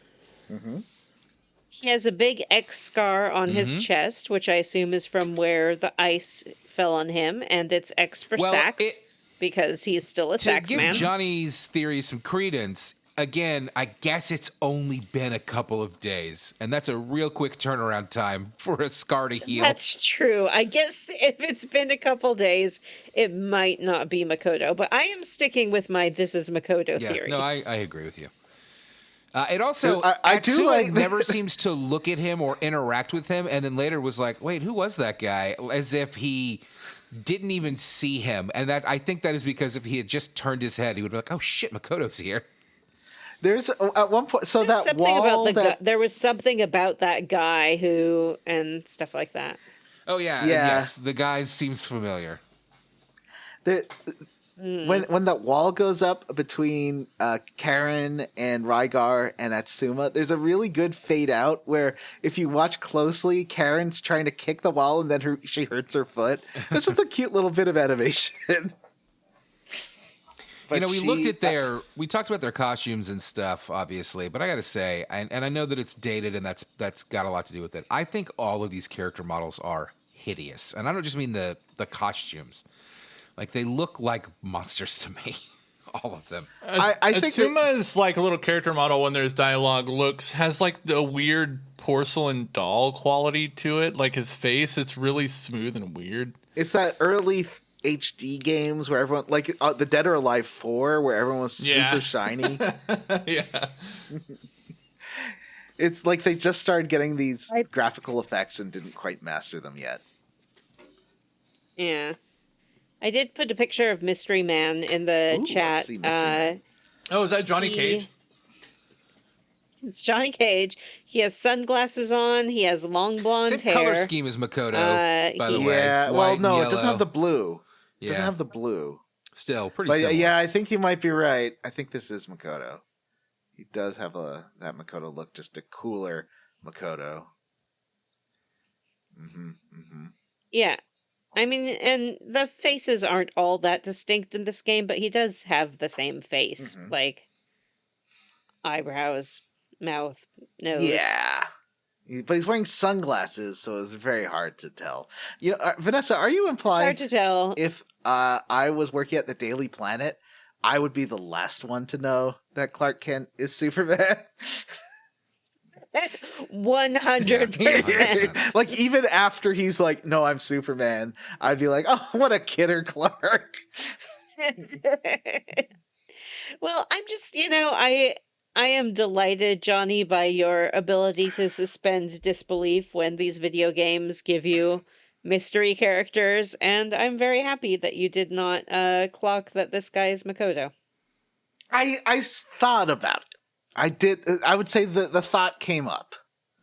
What else do we learn here? They argue a lot more. The Karen and Rygar show up, and the argument about whether or not Atsuma is a weapon continues for the 4th hour in a row. And What do you mean? I'm human.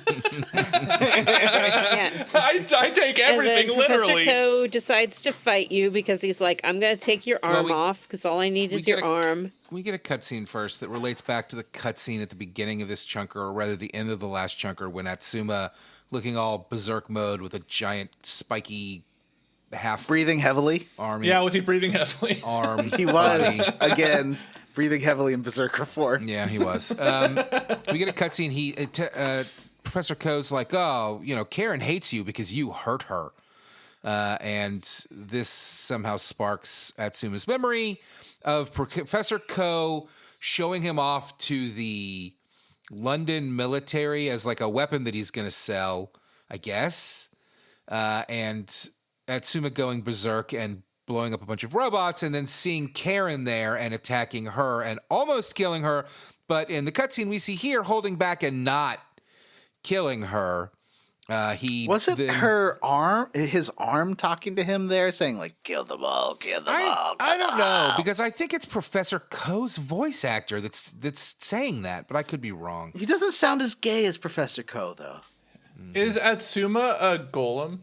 Atsuma's arm is a golem, and Atsuma is a real boy with a golem. I don't know. I think Is he a might man. be 100% Golem. Maybe That's you're my right. guess. I don't know. But they keep talking He's about like taking a his real arm. golem Why would they boy. just want to take his arm if all of him is Well, golem? and there's also like that facility, the research facility they walk into, in the, what was the name of that? Birthplace of the Gods, that has all the arms in tubes. And he's like, these arms are like my arms, except they don't look like arms. No, they do. It's weird. There are tubes with like robots in them, and then smaller tubes in front of them with arms in each one. Oh, I think I didn't wasn't looking see at the it right first tube. either. I Oh did yeah, not see in it first either. the background of all the Cerberus stuff, there's stuff going on there. I see what you're saying. But I don't see the Anyway, smaller and one. Karen, Atsuma begs Karen for forgiveness, and she says, I'll forgive you if you let me punch you when this is all over. And he's like, just a punch. And he's like, that's it? And then she goes, I'm going to punch you really hard. So, Ice Queen is there. Toya's her boy toy, who's now like a battery, I guess. He's like carrying her core Yeah, around her for magic her, so core. she doesn't have to have like a big core. Yeah. It's like a backup battery that you carry around for your phone in case your phone dies. Oh yeah. So he's totally ciphered, and now he's like, "You're an idiot, and we were never friends." Yeah, it's cool. Like, wow, that wasn't very nice. And Ko says that he like reprogrammed Toya and modified his personality a bit, and then he's like, "Well, anyway, I'm gonna take your arm now, so die." And you get to fight even though the other two are there and they could help out, you just fight Professor Ko.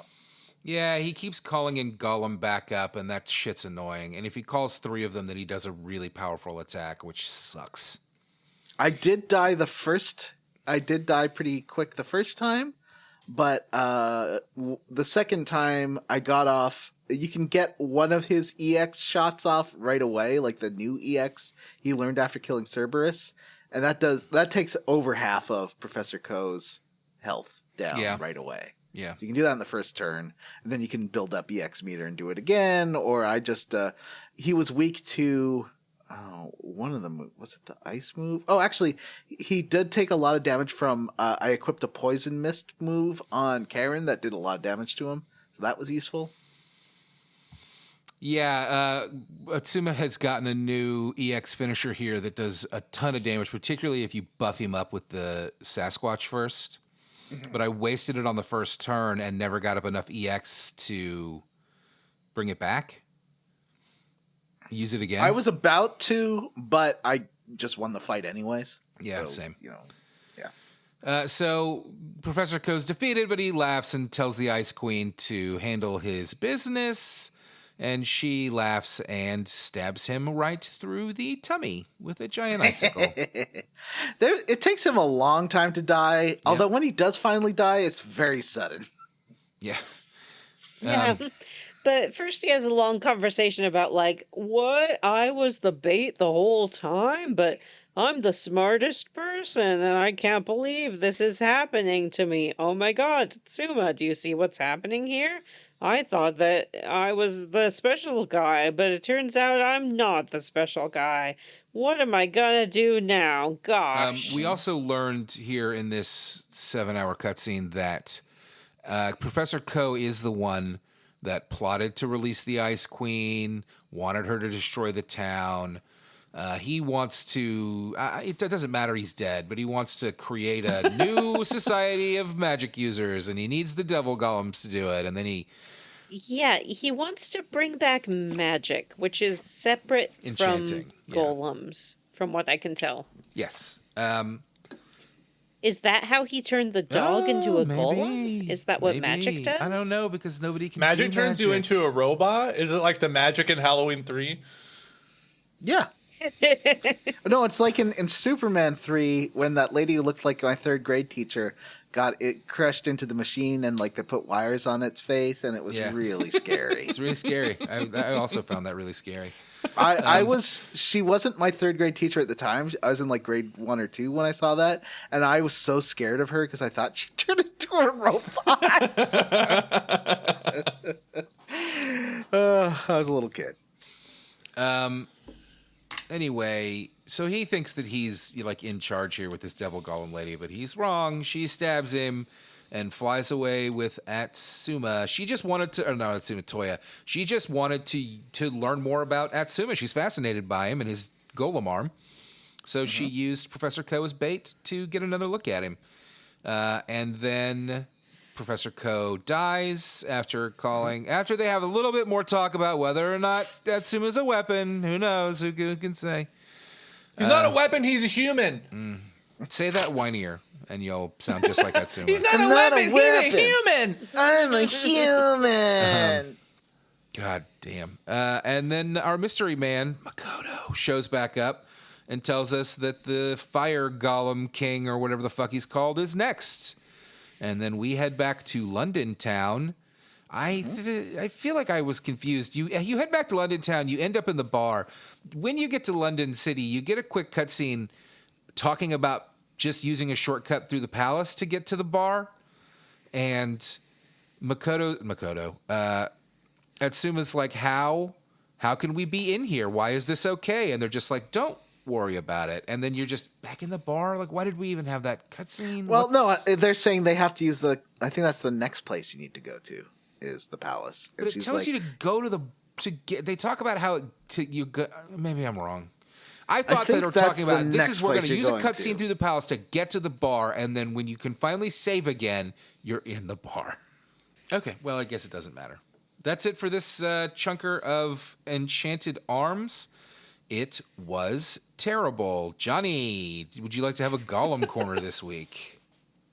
I would say, my favorite Golem, this chunker. I really did like that Sabretooth one was cool, but I got a lot of use out of the Sasquatch. So I'm going to say Sasquatch. What a great golem.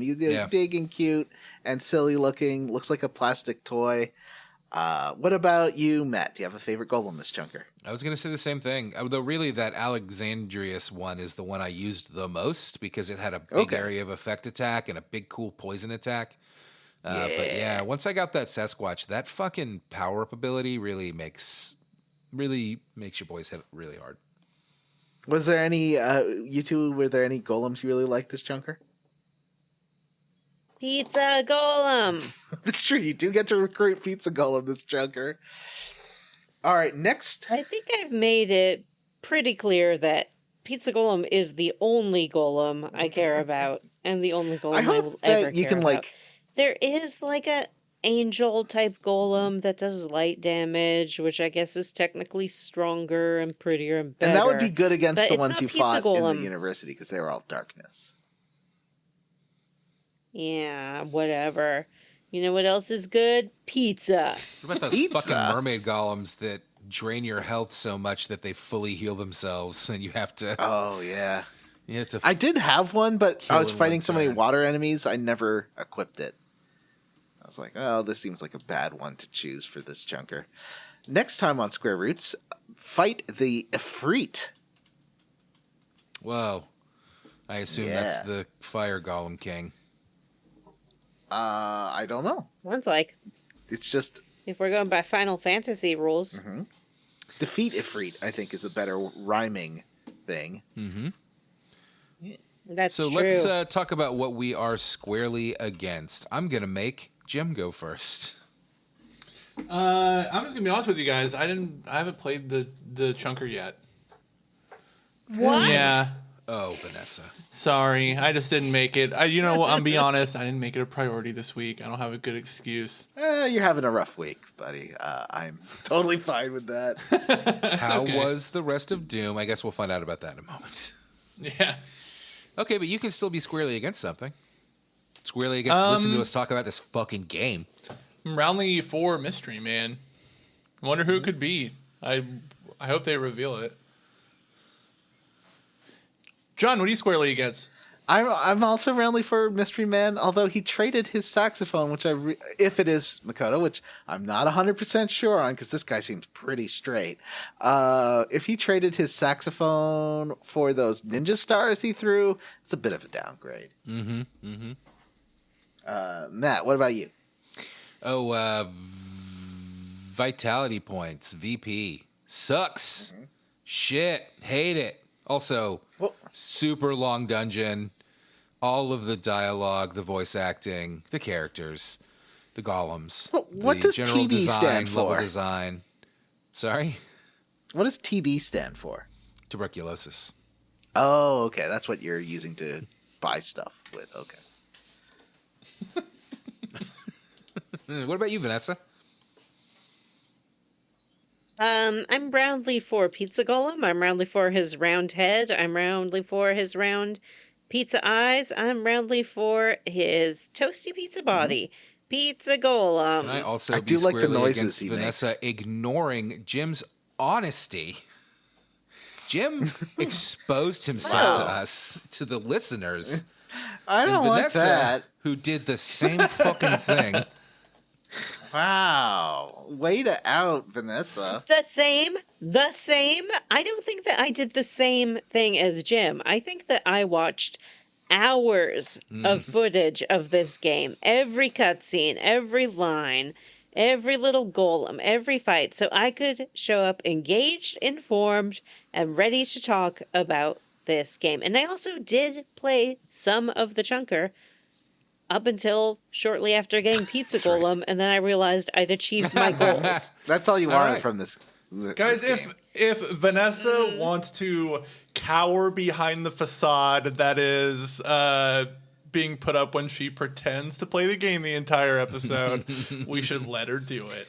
Yes, I won't be cutting any of this. And also, you heard it here first, Jim. Vanessa thinks she's better than you. She did. She This was. one She element. was kind enough to share with me the YouTube video that she was watching that I just did not watch. Why would you? It's 10, Yeah, that's true. I did. full hours. It was pretty long. Yes, I did provide Jim with tools, but I don't blame him for not utilizing them because I actually, real talk, I agree with Johnny. It's okay to have a week and just take some time and do what you need to do. I'll be honest, I played some Oblivion this week. I needed to chillax. Enchanted Arms does not chillax me. You know what I'm squarely against, and I will say it, I'm not as scared I don't like the battle music in this Oh, it's game. not I don't good. like the music that plays when you have a battle. Oh, It stresses me out. I didn't want to hear it. I didn't want to play it. rumpy, pumpy. Even though they're saying rumpy pumpy, Vanessa? I guess if I try to play some more, I'll sing Rumpy Pumpy to myself and see if that helps. That I was thinking actually about how I like when JRPGs have multiple battle themes. Especially this one's not great, so it would really be improved if it had more than one battle theme.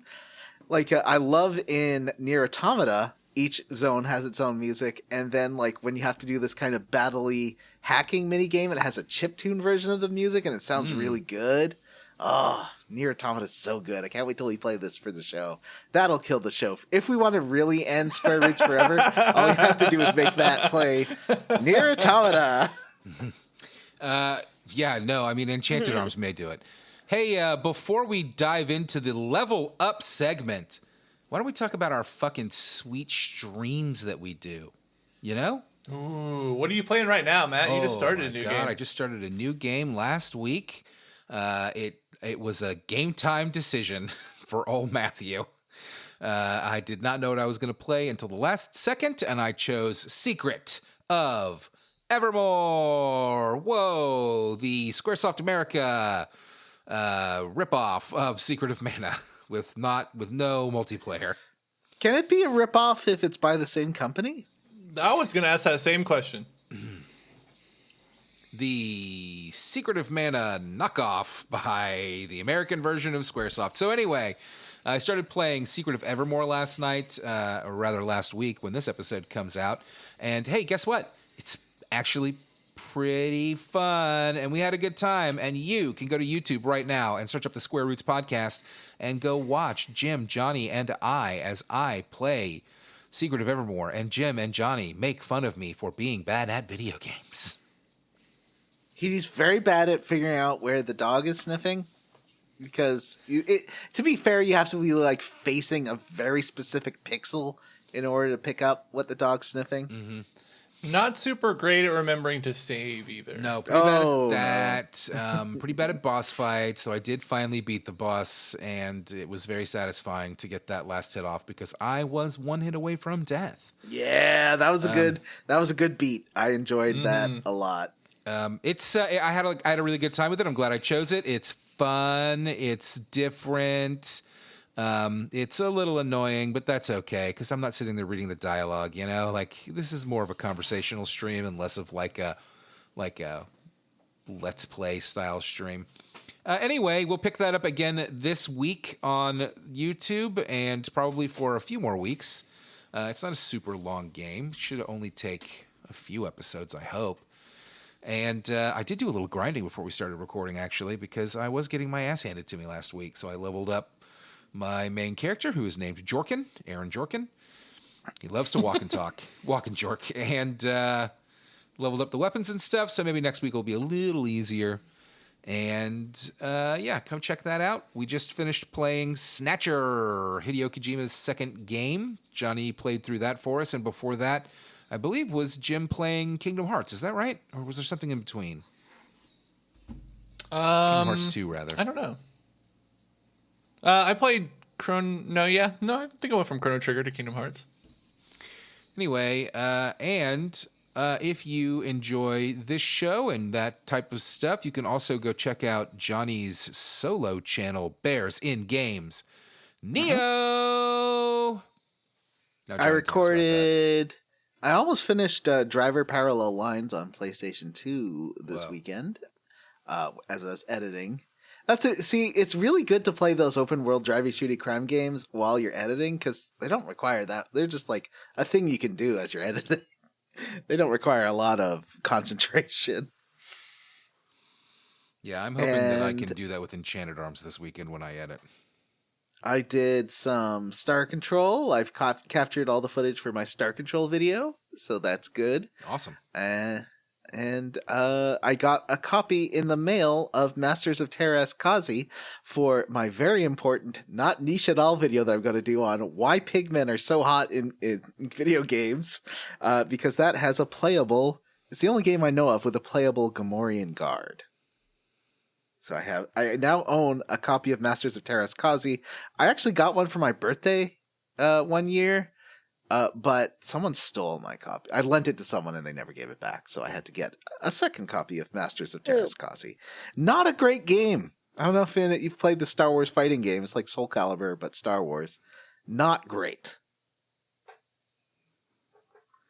It does get a shout out in Solo, A Star Wars Tale, or whatever that one was called. Mm-hmm. She mentions that she knows Terras Kazi.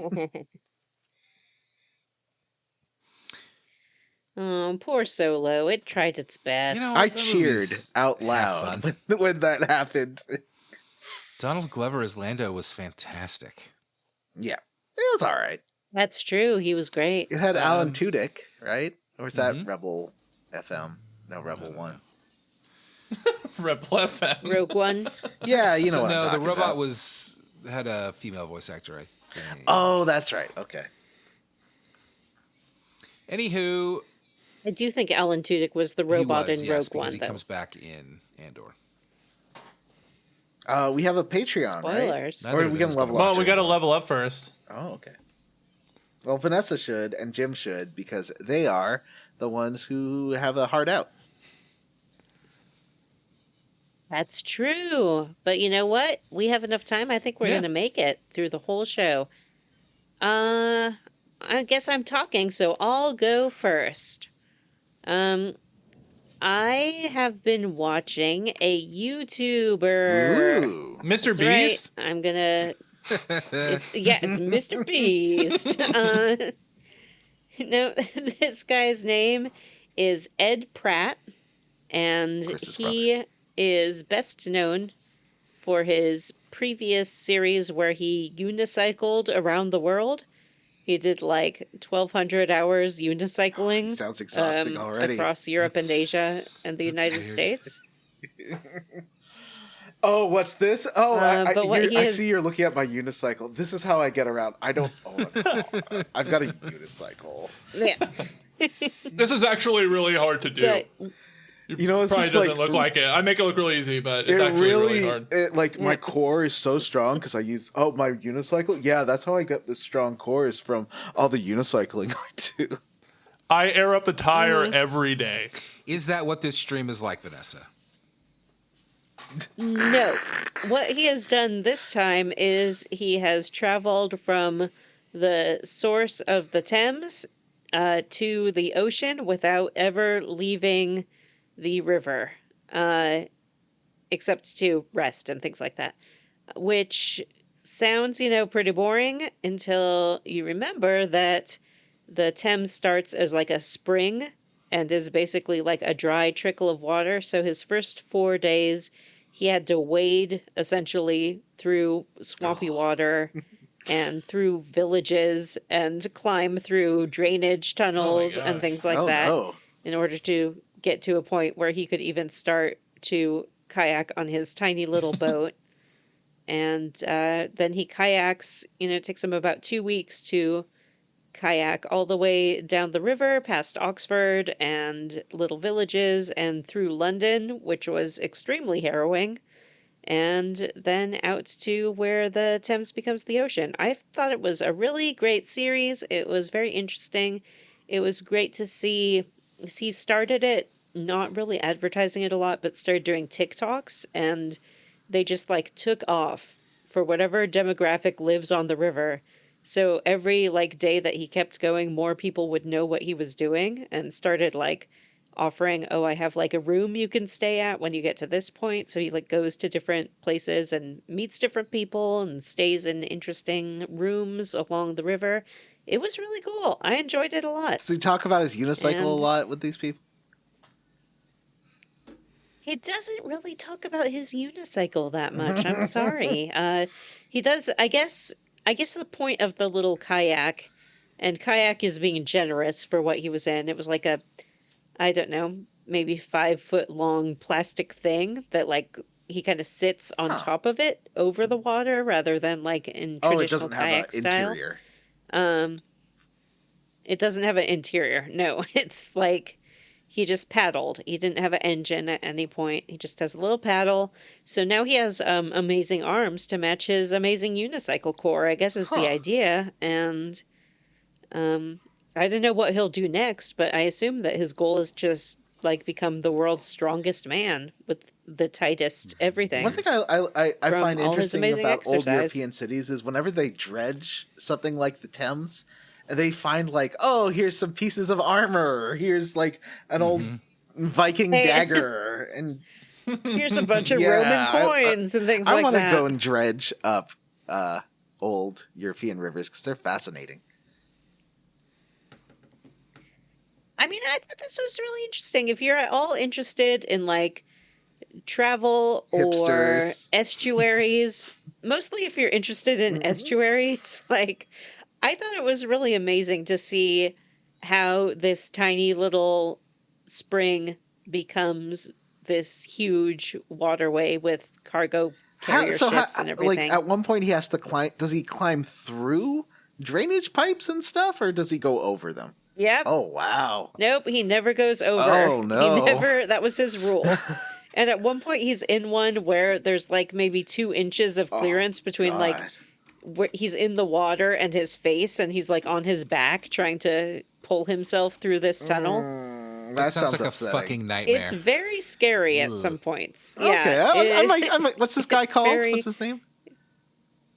His name is Ed Pratt. Ed Pratt. If you look Right, him up, Chris's you'll brother. be able to find him. Yeah. Yep, and I think he did it for like charity for the National River Trust. So that was pretty cool. That's neat. Can't fault a guy for that. No, I'm sorry, I made fun of his unicycle. Oh, I'm not. That's like a valid thing to make fun of. So I also tried, and this is a special, just for Jim, because he's the only one who'll be interested in this. I tried Gordon Ramsay's new show, and it sucks. a new show? I saw an ad for it. What's it called Yeah. again? I don't know. It's called like Undercover Kitchen or something, and it's exactly like every other one of his shows. I don't know why they keep like not doing Kitchen Nightmares. Like Kitchen Nightmares was fine, Yeah. and it worked great. And then he did the show where he like dressed up as an old woman and Yeah. secretly went to the restaurants. And this time he's like secretly going to the restaurants in the night and looking around, and the like conceit is like they're breaking in, and so he like goes in there in the dark, and he has like flashlights, and he's whispering even though nobody's in the restaurant. There's no reason to be whispering about Have it. you seen that? It was like a Channel 4 documentary about cocaine that stars Gordon Ramsay, and he's like interviewing drug No. dealers where he's like, "Why do you do cocaine?" Not. So I watched the first episode of this new show, and I don't think I can do it. I mean, everyone here loves Gordon Ramsay. Of course. Like Yeah. he's very special to all of us.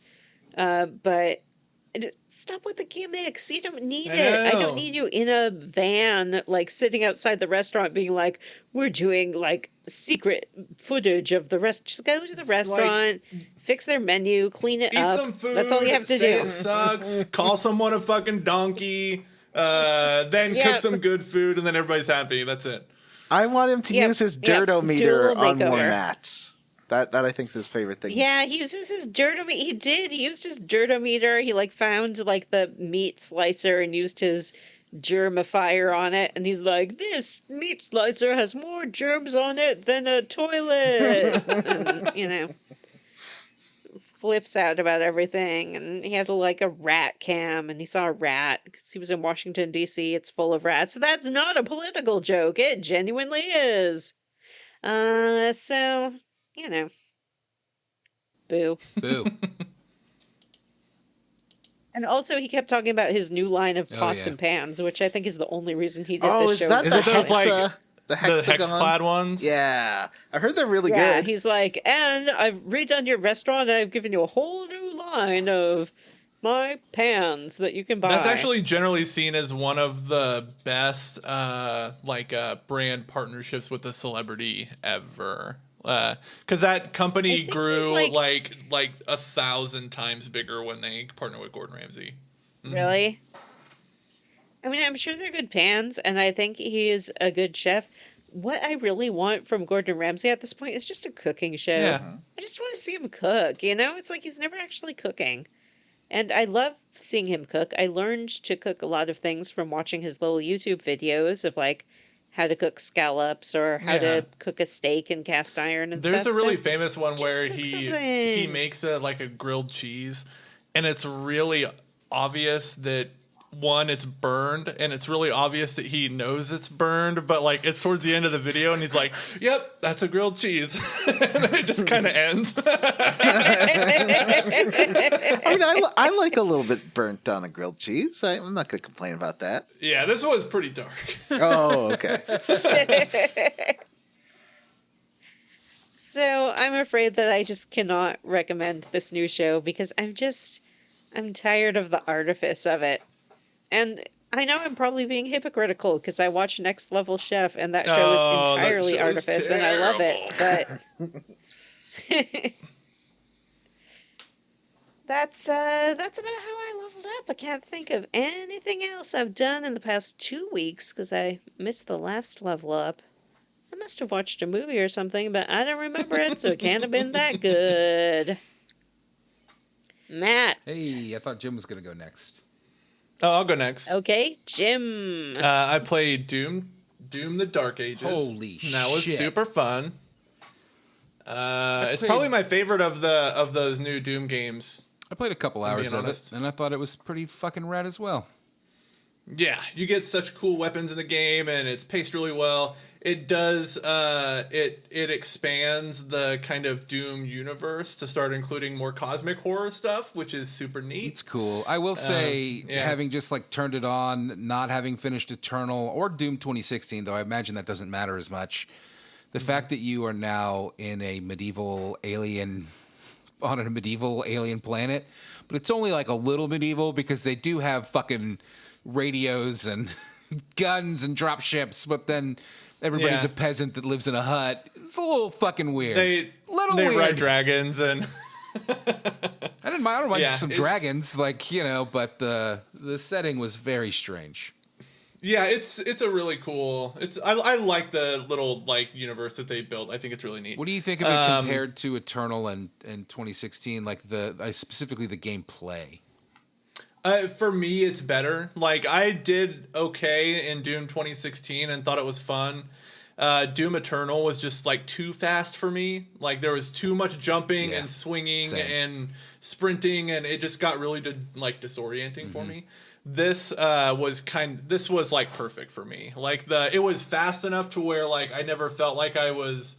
it was making me go slow. Like, I could play as fast as I wanted to, and the parrying mechanic works really well, and basically like the parry window is on a slider in the game. So if you're not getting it, you can just move the slider until like it's just hard enough for you to be challenging. It's a really well made game. I think it maybe goes on a little bit too long, but it's really good. I liked it a lot. Did you... Sorry, I just was curious. Something I've been Yeah. wondering all day and meant to ask you. Did you...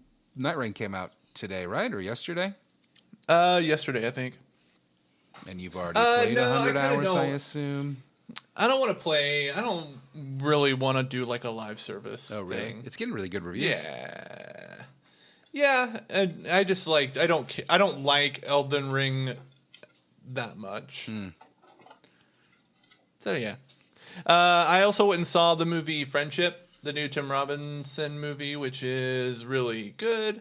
How many times did you see it? I saw it twice. What? Oh, wow. Oh, because Yeah, you have saw that it twice. pass, right? Yeah, I have that movie pass. So, and I didn't have anything to do on Saturday, so I was like, I'll just go watch the movie again. It's pretty funny. I couldn't really figure it out at first because it has a kind of weird, like, muted tone. But it's basically like a movie about a guy who starts out kind of normal but kind of weird and ends up becoming like the subject of an I Think You Should Leave sketch. Like, it's basically what the movie is. And like, if that sounds cool to you, you're gonna like the movie. But I know it's like a lot of people are kind of split on it. But I liked it a lot. I also saw the new Mission Impossible movie, Mission Impossible Dead Reckoning Part 2. I think is that what it's called? I don't know. I went and saw that. How was it? It was really good. Had some cool stunt set pieces that were super fun to watch. I don't know that I'm a big fan of like the whole AI plot of the last two movies. I think it's really silly. I think Vanessa and I agreed that this is what people were saying about the last one, and both of us thought it was terrible. Yeah. Mm-hmm. The AI Not falling plot for it again. is dumb. I'm not falling for it again. But Tom Cruise is really good. I saw like I found a couple of the scenes to be really moving.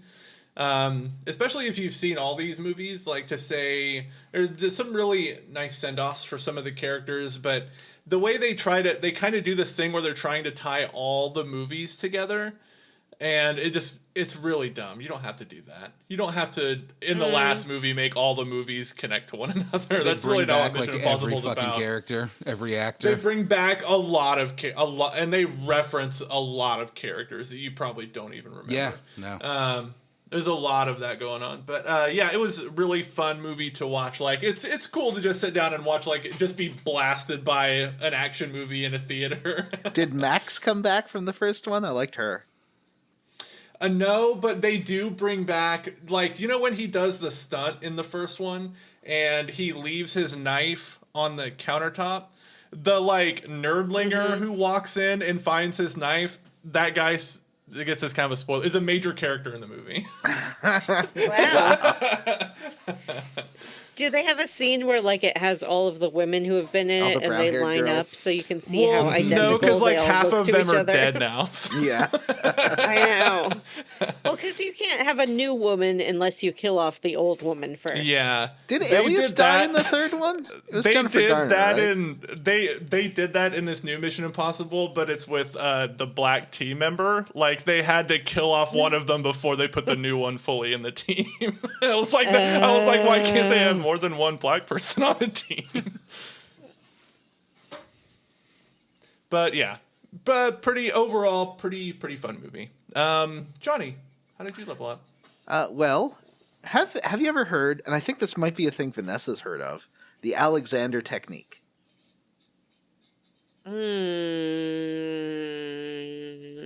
No. It's popular among theater people. It's a way to like it's to improve your posture, so like your vocal projection's good, and you don't lose your voice. Alexander was a theater guy, and I'd watched a few. They pop up on my ASMR feed. I have like an ASMR, just a YouTube profile just for ASMR stuff, so that I don't get, it doesn't go to loud videos when I'm just trying to chill out. And I was trying out the way that they do this like full body relaxation thing, like it's kind of a meditation stretching thing as well after workouts. And it's really useful, like to go and lie down on the ground after a tough day at work or a workout or something. But then I watched this one video. I posted this in the group chat with William Hurt and this lady, and it just seems like he's in a cult. Like the way that they talk about the guy that founded it's like, oh yes, Alexander, the founder of the technique was just a generous and wise man, and really we're all learning about, and he comes up with like stupid names for physiology, like, oh, the mental physio connectorium, and like, oh no, I'm into a cult thing. It's a cult thing. Oh, I'm sorry, Johnny. No, it was a. But we all have to join a cult at some point. Well, I and didn't talk. at least I yours just has watched. William Hurt. Just watched videos, but it does like once it started getting into the stupid physiological terms that this Alexander guy came up with, I was like, oh, I think it's more like chiropractic-y, like where you take these lessons to improve your posture, and it's like, each one's $1,000, and like, no, it'll just be 24 more lessons, and you'll have perfect posture. Yeah. Yeah, it's like a what do you call that? What's chiropractic? Where it's just a money pit. Chiropractor. Yeah. So I have I got that copy of Masters of Terras Kazi, but we've talked about it. I played some more Dragon's Dogma, I was kind of hoping the game had been fixed because it's got this copy protection that makes it run real bad. They still have not removed that because I really want to play that, but I'm waiting for Capcom to fix the PC version and take out this terrible copy protection, which they usually do after a year. But it's been it's been over a year now since that game came out. But it runs so bad because of this copy protection. I just want to take it out. That sucks. That Terrakasi game was so fun, though. Yeah, Master Terrakasi is a good time. I played some more of Homefront: The Revolution, which I never played. This one came out, I think, 2016 or 2018. It's not the really super racist bad one that came out on like Xbox 360. This one's by a good developer where it's half by Crytek, so it plays a lot like Crysis, and it runs really well, and it's a really cool game. And they've definitely, like, the idea that North Korea could invade the U.S. makes absolutely no sense. There's not enough people. They don't have any money. So it seems like a stupid idea. But in this one, like, they found a magic technology, and that's why they're able to do this. Although I guess in Crisis, too, that was North Korean. So maybe just those Crytek people just don't like North Koreans. Crisis, I thought it was Crisis 2 in North Korea? No, but the first one had like the bad first one guys was- in the first one were like the bad guys were aliens, but it starts off with you like North Korean country, right? Well, I think you're in this like Pacific island that the Koreans have found something at, and you're trying to investigate. That's right. What they found. That's right. And it's aliens. Aliens. Anyway, yeah, Homefront: The Revolution is a surprisingly good open world game. Although it's first person, it's not a third person game. But I think that's okay too. So yeah, I've just been kind of messing around, taking a little break from. Well, I did record a bunch of video stuff, but been kind of just taking it easy for a week. I'm going to start recording voiceovers and stuff this weekend for my next video, I think. And that's kind of me. What about Matt? What did Matt do this week? I watched a show that Vanessa, I think, has talked about before. Vanessa, did you mention this in a Level Up? I think you did. Hi. Hi. What's the name of the show? Residents. Oh, yes. I did watch that show. And I did mention it in a Level Up, and I thought it was very Yeah, good. I watched a show called The Residents, which is on Netflix. I think it is potentially a limited series. I don't really know. I don't know how the fuck they do a sequel, though. I really liked the main character. Anyway, I watched a show called The Residents that Vanessa has talked about before, so I won't go on and on. But it is a murder mystery comedy set in the White House with a absolutely fucking killer cast, and is an 8-episode, I believe, limited series on Netflix. And it was great. It was a good, fun time. It was hilarious. It had some really touching moments, and it was a great murder mystery. I fucking loved it. So I really recommend everybody go check that out. And also, last week I was going to tell you all the graduation story. Oh, yeah. Yay! Do it. Do it! So I went to my Mid-school son's graduation 8th story. grade graduation. Sorry, level. That's a great story. Okay. See you guys. No, sorry, go ahead. You said it was a graduation story. Great story, Matthew. Or rather, level up ceremony, because it's 8th grade. So why would you graduate? Anyway. Advancement ceremony. I got there not late. I was there. Or in fact, I was there early, but I had to wait for some people because there was a ticket situation. So I didn't end up walking in until like a minute after it started. They had just started talking at the podium, and the place was packed. It was in an auditorium, like a high school basketball stadium with bleachers on the sides and a bunch of chairs running down, a bunch of sets of chairs, rows of chairs running down the middle. And the place was absolutely packed. I went and grabbed a spot I saw on the bleachers. I was very excited because there was nothing seating-wise available and already a crowd at the back standing. But some folks were sitting with their feet up on the bleachers in front of them, and I went and pushed their fucking legs out of the way like, hey, come on. Ah, yeah! So That's I a sat Johnny down. thing to do. I sat down, and unfortunately, when I sat down, I realized that there was a gigantic balloon tree that went all the way up to the ceiling and completely obscured my view of the stage. That's a real bummer. Oh no. Real bummer. So I sat there looking around, wondering what I was going to do, as my daughter tried to convince me to just go move the balloons, Dad. It was a giant balloon tree. But I spied 4 empty seats in the middle of the middle rows of the seating in the middle. And I very excitedly grabbed the people I was with and rushed over and sat down in the seats. How exciting. We had a great view. It was perfect.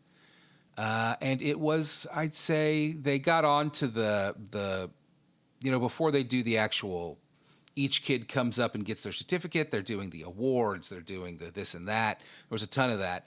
And it's about 10 minutes after sitting down that a name is called, and the person next to me stands up and goes and walks down the aisle. And that is when I realize that I am in student seating. Aw, Matt's finally able to graduate. So I proceeded to spend the next hour basically feeling the most awkward and uncomfortable I've ever felt in my entire life. Of course, at that point, I had looked around and realized, oh, wait a minute. Everyone around me is a child. Wait, were you the only adult? In that section. My ex-wife was next to me. But we were the only adults in that section, yes. And I kept waiting for somebody to walk over and be like, hey, what are you doing? Why is there an 8th grader with a full beard? It's like that bald 8th grader. It was like I wanted to become a ghost. It was the most uncomfortable I've ever been in my entire life. You should. Whenever the kid next to you got his name called and went to stand up, you should have just grabbed his shoulder and just stood up. Good job, son. Anyway, as they started winding through the actual certificates for each kid, which was in alphabetical order, I saw it started on the far left and was slowly working its way towards me. And that is when I looked around at the people that I was with, and I was like, here in about 5 minutes, we're suddenly going to be extremely exposed as the only adults in this area. So we got up and, for the end of it, ran to the back and watched the ceremony from the end. It was great. Congratulations to my son on graduating 8th grade. I love you. And also one of the most awkward experiences of my entire life. What an idiot I am. And I basically spent the rest of the night just saying to myself, are you the stupidest person alive? Are you the most awkward human being that's ever existed? What's wrong with you? These primo seats, man. No one had thought of your great idea. Knock some kids out of the way and sit in their chairs. It would have been great if you were walking out and your daughter was like, Dad, all these people are whispering about how we were sitting in the student section. You're like, no, they're talking about how they're jealous of my seat. I guess Why is everyone wearing robes? I guess, there are no robes, but I guess they just had a few open seats at the tail end of the students, and I just didn't pay that good attention. And I felt pretty stupid, and that is how I leveled up. I think the only thing that could have been better, maybe this would have been better, is if like a student had to be like, "Hey, sir, you're this 43-year-old man. Excuse me, sir, you're in my seat. I'm graduating today." The best was there was one real chatty kid, like 2 rows up from me, that every time somebody's name got called for some sort of award, of which there were a ton, he would turn around and congrats and high five, let's do it. And just every time would look at me. Who's that old man? And why is he here? It was fucking awkward. What? This kid's probably like, am I in danger? Probably. He had a mustache. I don't know, man. Like, they don't all look like little kids. Oh, maybe you were in danger. The kid was the worst part was about halfway through, I saw a friend's daughter walking off the stage, and I saw where she was looking. So I looked over and saw my friend, and he waved at me and then texted me and said, which I hadn't looked at my phone the whole time. So I don't know if he had just texted me, but he texted me and it said, I saved some seats for you right here. And I said, too late. Thank you so much. I think I am in the student section. And I saw him look over at me and look around and then just texted back, yeah, I think you're right. Oh, that's so good. I was too embarrassed to get up and take any good pictures. I tried to get some pictures. None of the pictures I got were any good. But thankfully, my pal videoed Connor's whole walk down the stage. So it worked out for me.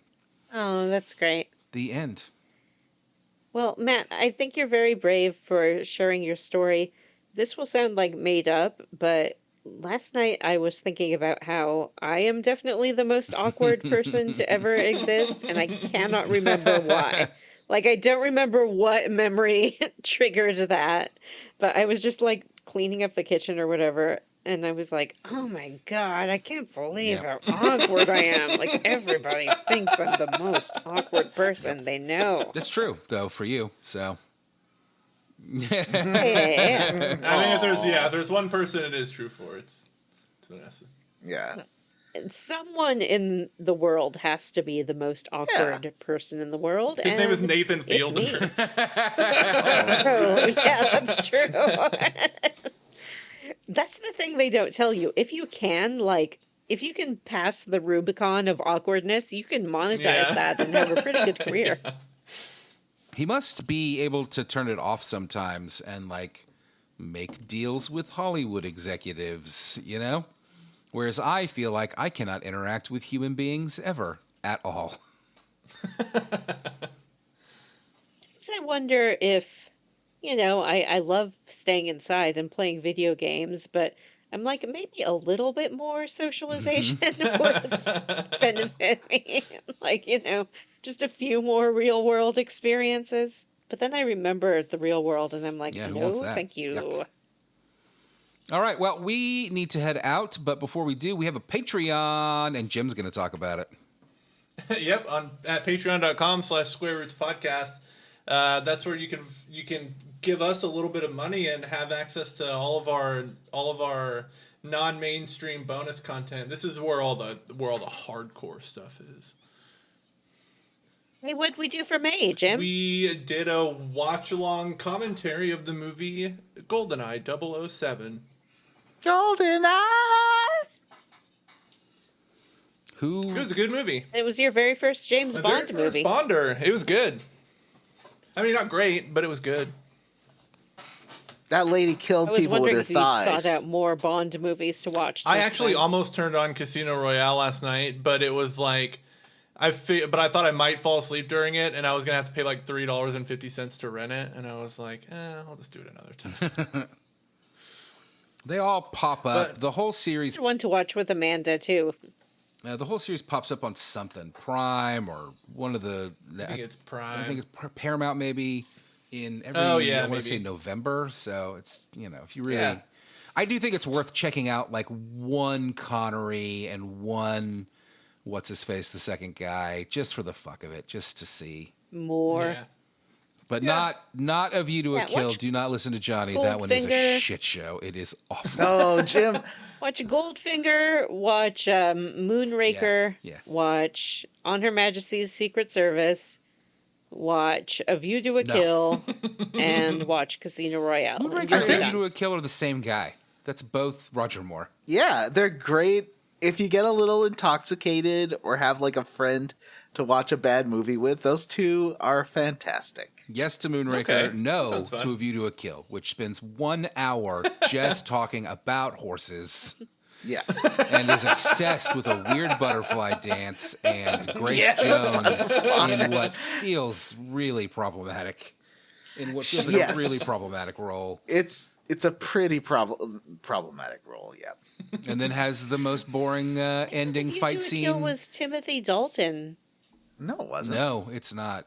Is it? It's the No, it's not. He's very old, Roger Moore. Like Yeah. that's his last one. Oh yeah, and Okay. Roger Moore, and I know that this is how probably how did this get made phrased it, but Roger Moore and his child bride in that movie His The woman is granddaughter. young enough to be his fucking Yeah. granddaughter that is his love interest. Well, that was his problem with the movie. Was he realized that Tanya Roberts, whatever her name is, Tanya Roberts, was the same age as his granddaughter. He's He like, should oh, have this is realized weird. that before Yeah. he filmed the fucking movie and not done it. But that's why he quit. Anyway, yes, we have a Patreon. Whose month is June? Is it Matt? I feel like it's Matt. I think it's a Matt month. Month. Man. Well, I've got some time to think about that. We'll see what we do for June. And then obviously at the $5 level, you can vote on games. We have a vote coming up soon after Enchanted Arms for the game that we're going to play next. We're still coming up with the category for that, I guess. So we'll figure that out and put the vote up soon. Are we going to do the same thing that we did with the last vote, which is like we'll do a vote on a theme and then we'll do another subsequent vote on games that fit that theme or genre? We can if you'd like. Yeah, I we like can. that. Maybe. If we can't pick a Okay, theme. yeah, sounds good. But Matt has a theme suggestion, and we should consider his. You before just we wanna decide if play we need to open Oblivion. it to a vote. I do I don't just think want to play Oblivion would win a Oblivion. vote. We've already covered that game. And what else would we talk about? The DLC I'm not playing all of content. Oblivion just to play the DLC content. Maybe I will. Actually, I really I want to play kind it. of want to. You I can play really it do want to play anytime. those It's DLC Oblivion. things. Anyway, yep, we'll have a vote up in the next couple of weeks, I imagine. And that is our Patreon, patreon.com/Square Roots Podcast. Before we go, we like to read the names of some of our Patreons at the end of the show. And I will start us off by thanking Hayden Neff, Amanda Pyers, Ed Franco, Florian Jonas Kramer, Jake Dickerson, RP Siege. Seattle Sounders will host Paris and Madrid in Club World Cup. Mostly Rational Person, Cerulean, and join the Princess Posse.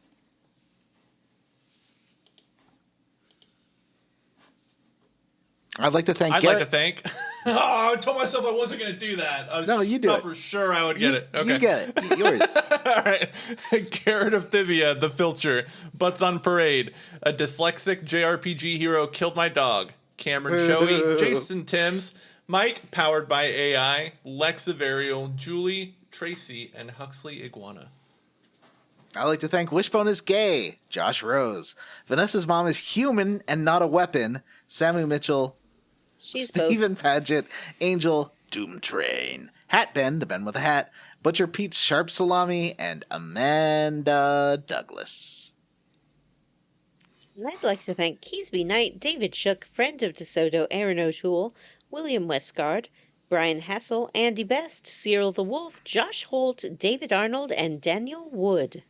All right, that's it for this episode of Square Roots. If you'd like to send us an email to have read on the air, you can email us at squarerootspodcast@gmail.com. Come see us at our Facebook group, the Square Roots Podcast Group for smart, cool, very attractive people, or find us on Blue Sky at squarerootspod.bsky.social. Please rate, review, and subscribe on Apple Podcasts, Google, Spotify, Ghana, or wherever you listen to podcasts. Thanks to Stephen Morris for our theme. You can find Stephen on YouTube. Links in the show notes. All right, for Square Roots, I'm Jim Banks. I'm Matthew Van Zant. I'm Johnny Brandon. And I'm Vanessa. Bye. I'm a human and not a weapon. That's not true, and we all know it.